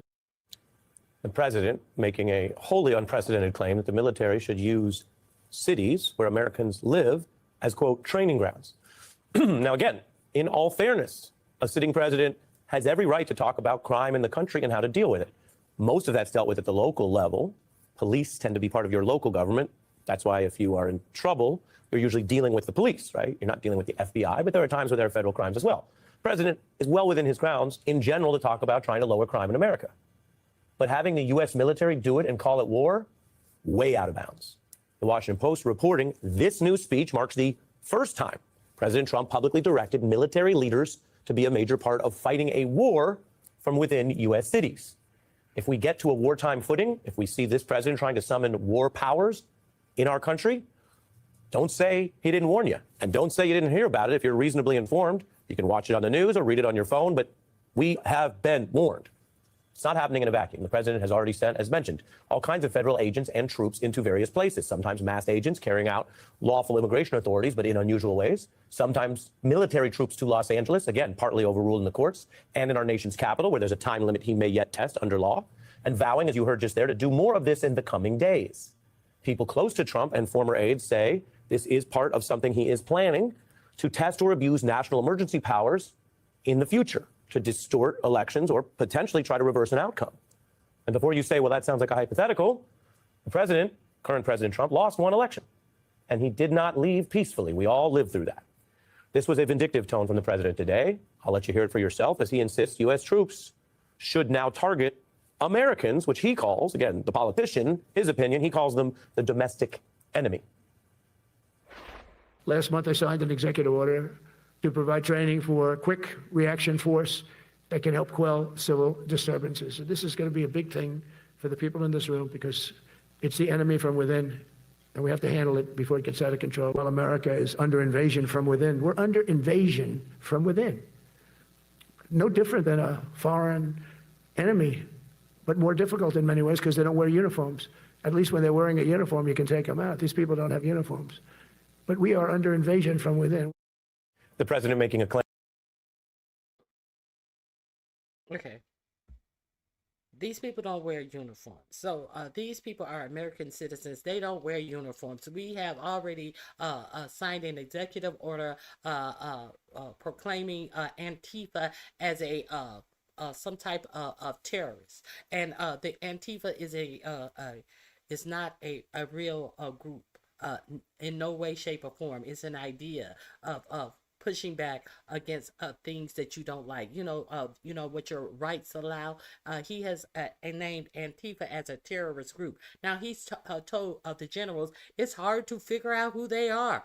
It's hard to figure them out because they don't wear uniforms. So is anyone protesting going to be one of these terrorists as 45, 47 administration would call would choose to call you if you are exercising your right to protest your government, because it's gonna become a time when there's something you're gonna want to protest. Fuck what you heard. All of this ICE shit. Of course, a lot. Of course, they most of them voted for this. This farmer shit. They voted for this shit. It's gonna come a point when there is going to be something that you're going to want to protest. He's going to ensure it. Okay, so. Speaking of which, you know how he just let me finish this. There that is essentially false. Rhetorically, as a matter of language, you can't be under invasion from within. As a matter of foreign policy, you have to identify a foreign threat, usually a country, sometimes what they call a non-state actor, but it's a foreign threat, not fellow Americans. Now, what you see here is important. The assembled generals, admirals, and others there were respectful, but silent. Under military protocol, anything deemed a partisan or political address or claim, unlike, say, the Pledge of Allegiance, will be met with silence. And just about everyone in that room, best we could tell from our reporting, met that standard. Indeed, for Donald Trump, who so assiduously courts political audiences, holds more rallies than others, he was unaccustomed to a room this silent, and he felt the need to note it while also issuing a statement that I'll let you assess for yourself. I've never walked into a room so silent before. This is very, don't laugh, you're not allowed to do that. You know what, just have a good time. And if you want to applaud, you applaud. And if you want to do anything you want, you can do anything you want. And if you don't like what I'm saying, you can leave the room. Of course, there goes your rank, there goes your future.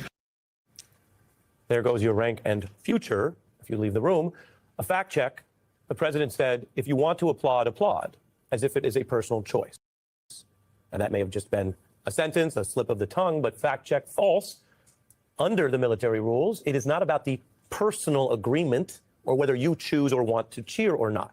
Like many other rules in our nonpartisan military, it's not about the person. It is about a wider vow to. So he doesn't even know that they the rules of the military, but he is about to put them free on our streets. Now, let me share with you one more important thing that you want to know.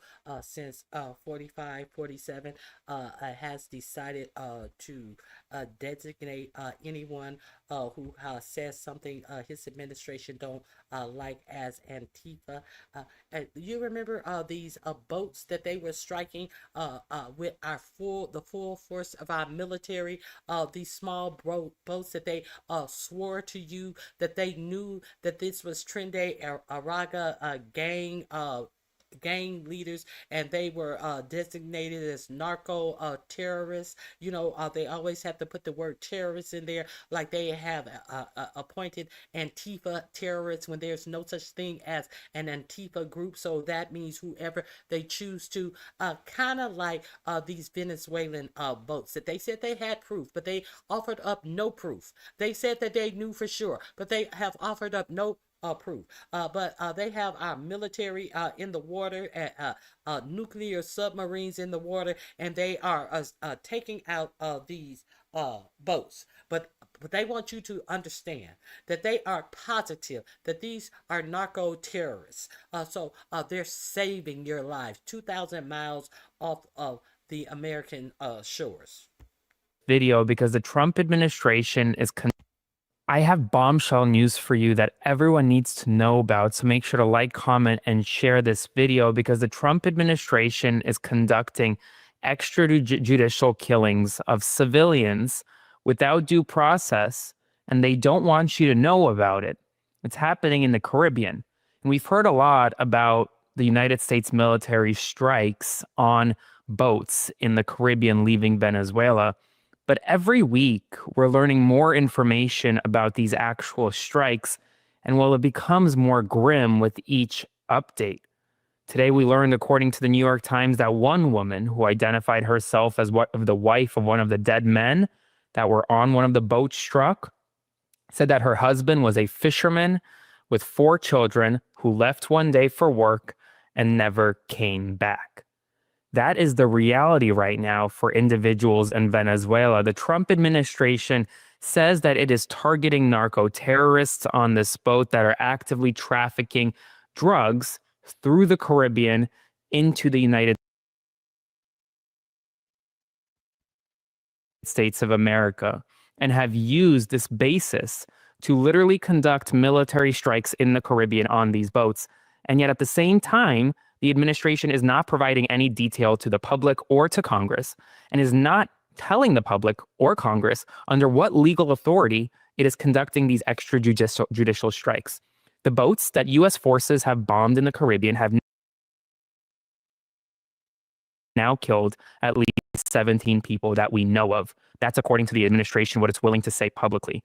But many are saying that it is likely a crime to summarily kill civilians who are not taking part in any hostilities, even if they are smuggling drugs.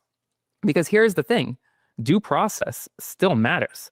If these individuals are conducting crimes against the United States of America, they can be apprehended by military forces, by authorities, tried in a U.S. court of law, and convicted.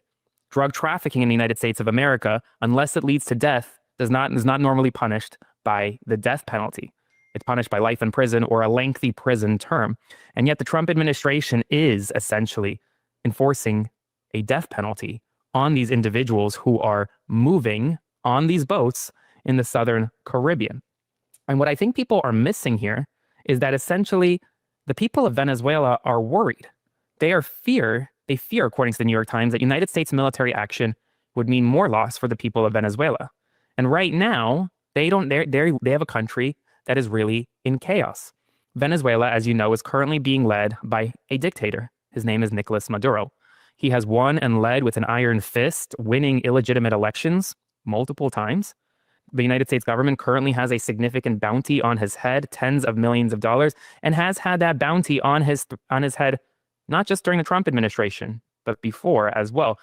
Administration after administration have wanted Maduro to leave power. And yet he hasn't. And want to know why Venezuela is so important to so many powerful people? Oil.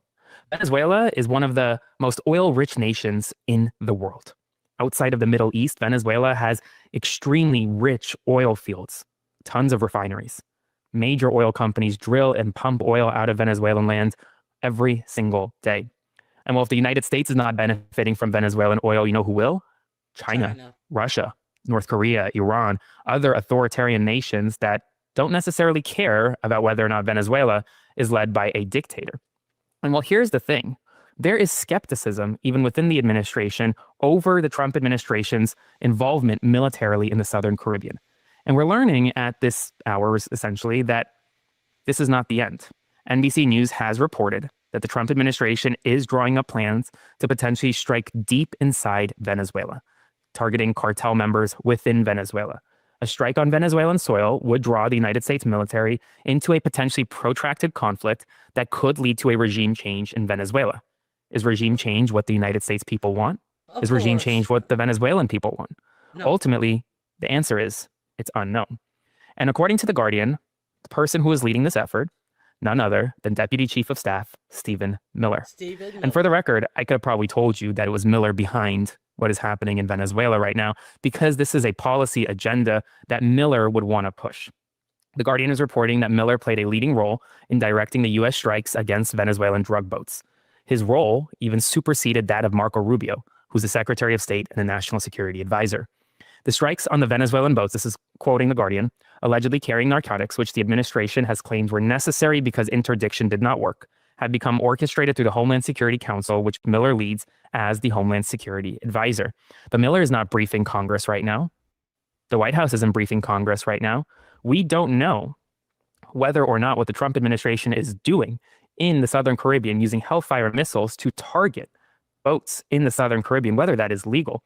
Now, the White House spokesperson told The Guardian the entire administration is working together to execute the president's directive with clear success. But right now, there's a massive military presence in the Caribbean.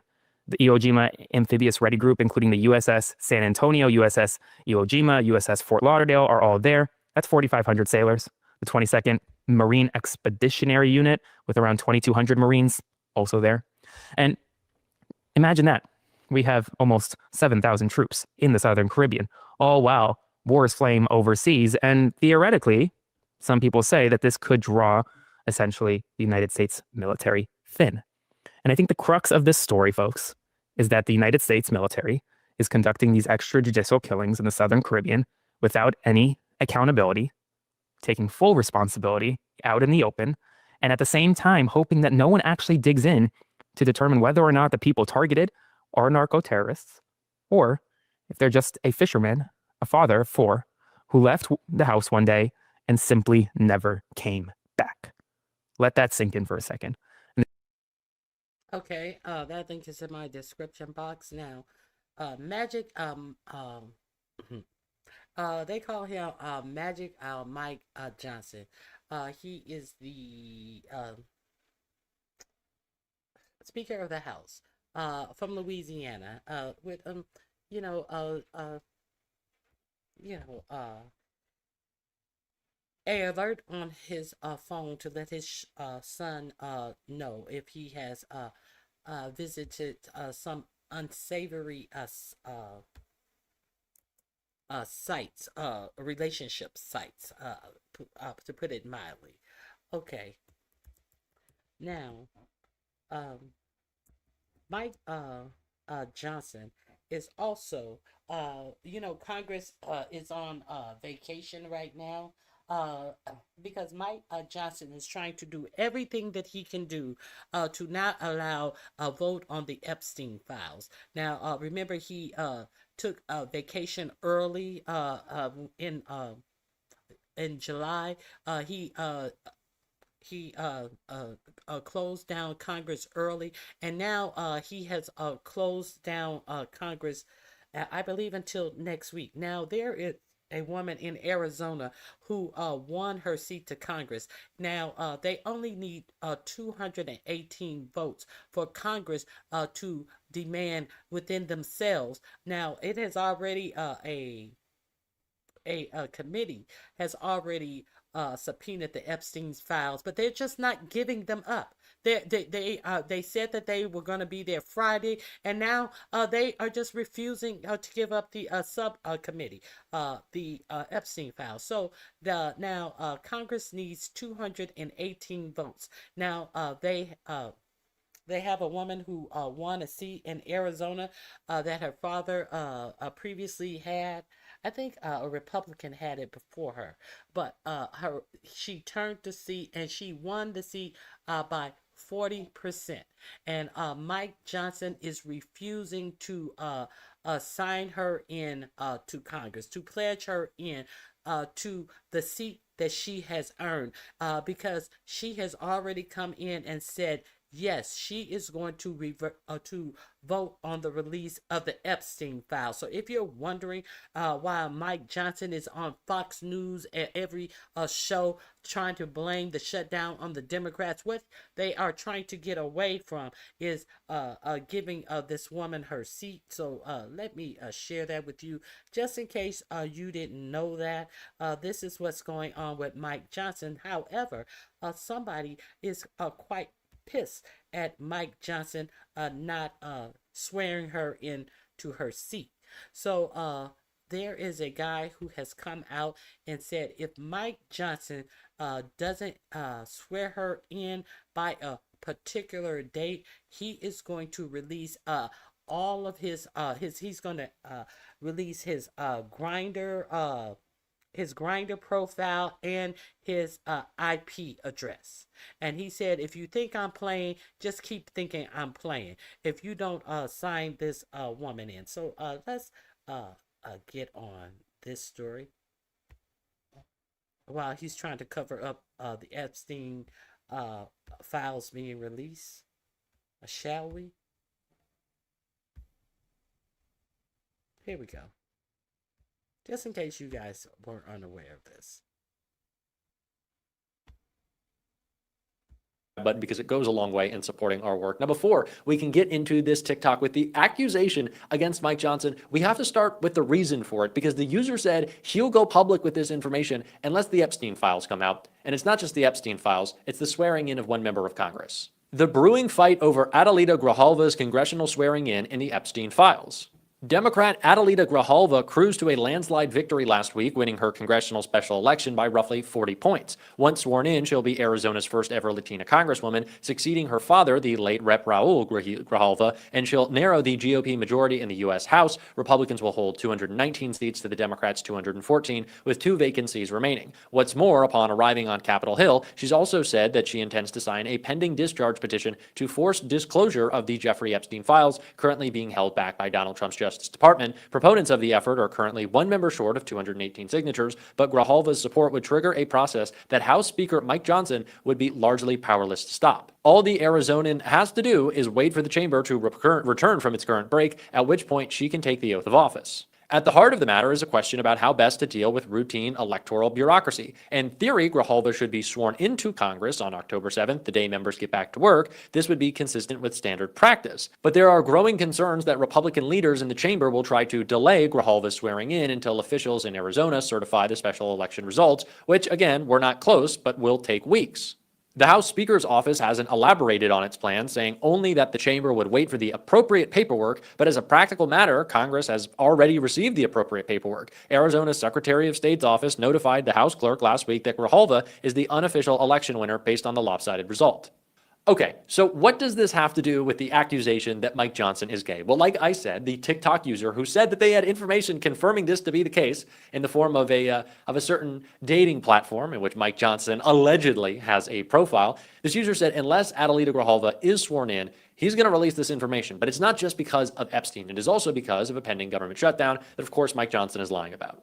Cover. They haven't backed off on any of those demands, Sean. You had it right. They want to take hard-earned taxpayer dollars and they want to give new benefits to illegal aliens. We eliminated that in our big beautiful bill. They want to bring it back. They want to prop up NPR and PBS. They want $500 million. That's their demand in their counteroffer to prop up the Corporation for Public Broadcasting again. We're not doing that. Left-leaning media outlets don't need to be funded by taxpayers. They want to spend $1.5 trillion on a simple 7-week stopgap funding measure so our appropriators can get back to the job of just funding the government. It's really a crazy thing to watch. So Johnson is preventing Adelita Grijalva from being sworn in to make it easier for Republicans to get what they want done on this government shutdown and to prevent the release of the Epstein files. And one TikTok user is pissed about that. And he's threatening Johnson with the, I guess, exposing of his real private life. It's just crazy. Take a look. Hey, here's a message for Speaker of the House, Mike Johnson. Pay attention, bud. This is for Mike Johnson. If you're not Mike Johnson, you can keep scrolling or you can stay here and listen to what I have to say. Hey, Mike, you have until Wednesday to swear her in. Wednesday. Or I will release your Grindr profile and your IP address. I bring receipts, bitch. You're not going to sit there and actively work against LGBTQ rights and democracy. It is treason. Yeah, I'm calling you out for treason. You have until Wednesday to swear her in and let democracy take its course, or I will release your Grindr profile and your IP address. Connects both to you, Mike. The choice is yours. Do the right thing. Because I'm petty. And I'm not above this bullshit. Now, I don't want to confirm or deny anything. How would I know? But MAGA Mike, yeah, I don't know. Interesting guy, kind of like out there, a little different. You know, if you told me Lindsey Graham, I'd be like, yeah, okay, come on. If you told me Tim Scott, I'd be like, yes. What are we even saying here? Check the box. We already know what's going on. But interesting stuff going on right now. And it's especially a little strange with the response that we've seen from the Speaker's office. But of course, we know ultimately they want to delay and delay and delay. There are several elections, special elections, that should have taken place weeks and months ago in a state like Texas. But of course, Governor Greg Abbott understands that the longer he can push a special election, the longer it takes to get another Democrat in the House. And Mike Johnson is terrified of that because with already such a slim majority in the House, he's really struggling, especially around this government shutdown, which we need more of an update on. And we got it from Lawrence O'Donnell right here. Well, if you wanted to see the spot where the very first president of the United States was inaugurated, you have to travel a couple hundred miles north of Washington, D.C. George Washington actually took his first oath of office as president in Lower Manhattan on Wall Street in a spot that is now commemorated for that historic moment. For what turned out to be a brief, shining moment, New York City was the first capital of the United States of America for a little over a year. George Washington lived then not in the big White House, but in a New York City rental like so many millions of us have since that time. New York City in those days was, in every important sense, the center of the United States of America. And for a brief, shining moment today, New York City was, in a sense, the center of our political world once again. Two guys from Brooklyn and a guy from Queens walk into a room to discuss the immediate future of the government of the United States of America. It's all up to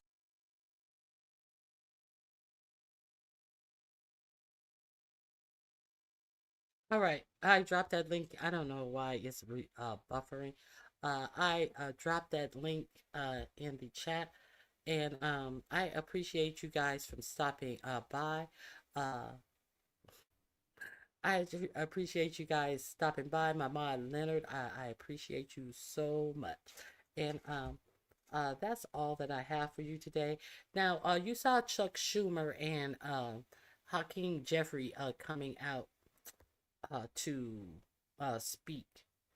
4547 then created a AI with Jeffrey's wearing a sombrero and why do I keep forgetting his name? Chuck Schumer is cursing and acting a fool. Let me see if I can find this real quick.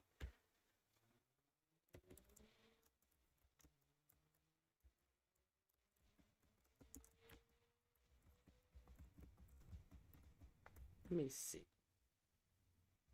Oh, here it is, right here. Well, this is what 4547 found enough time to do while people are about to lose their health care, and they are lying and saying that they want to give health care to undocumented people. Who's going to be here? Who's going to be undocumented? What you mean, Europeans and these people like that? So let me share with you what 4540 Look, guys, there's no way to sugarcoat it. does with his free time. Nobody likes Democrats anymore. We have no voters left because of all of our woke trans bull. Not even black people want to vote for us anymore. Even Latinos hate us. So we need new voters. And if we give all these illegal aliens free health care, we might be able to get them on our side so they can vote for us. They can't even speak English, so they won't realize we're just a bunch of woke pieces of shit, you know, at least for a while until they learn English and they realize they hate us too. Look, guys, there's no way to sugarcoat it. Nobody likes Democrats anymore. We have no voters left because of all of our woke trans bull. Not even black people want to vote for us anymore. Well, I will say that Chuck Schumer and Hakeem Jeffries were first in line to snuggle up to Netanyahu for a photo op the last time he was here. Here's the link to that. And that's all I have. I hope you guys have a wonderful day. As wonderful. Please. I do realize that people find it okay to beg for their life needs. I recognize people have no shame. I understand that somebody is begging for $125 to pay their rent while thinking they're bragging about some nigga coming into town, her man, to visit them. Make any of this make sense? You can't because we have absolute numbskulls out here begging for money. This is a time to prepare and make sure that you have everything you need for your personal safety. If people want to be out here being dumb, stupid, and reckless with their money, please make sure that you are securing your home, your finances, and your safety. That's all I have to say. I have said this many a times, and I'm going to continue to say this. So be careful out there, and start preparing for some hard times. for yourself. And if they are not so hard, thank God. But start making preparations to secure yourself and your safety and survival. That's all that I have for you guys today. I hope you guys have a fabulous remainder of your night. All right, guys, I'm out of here.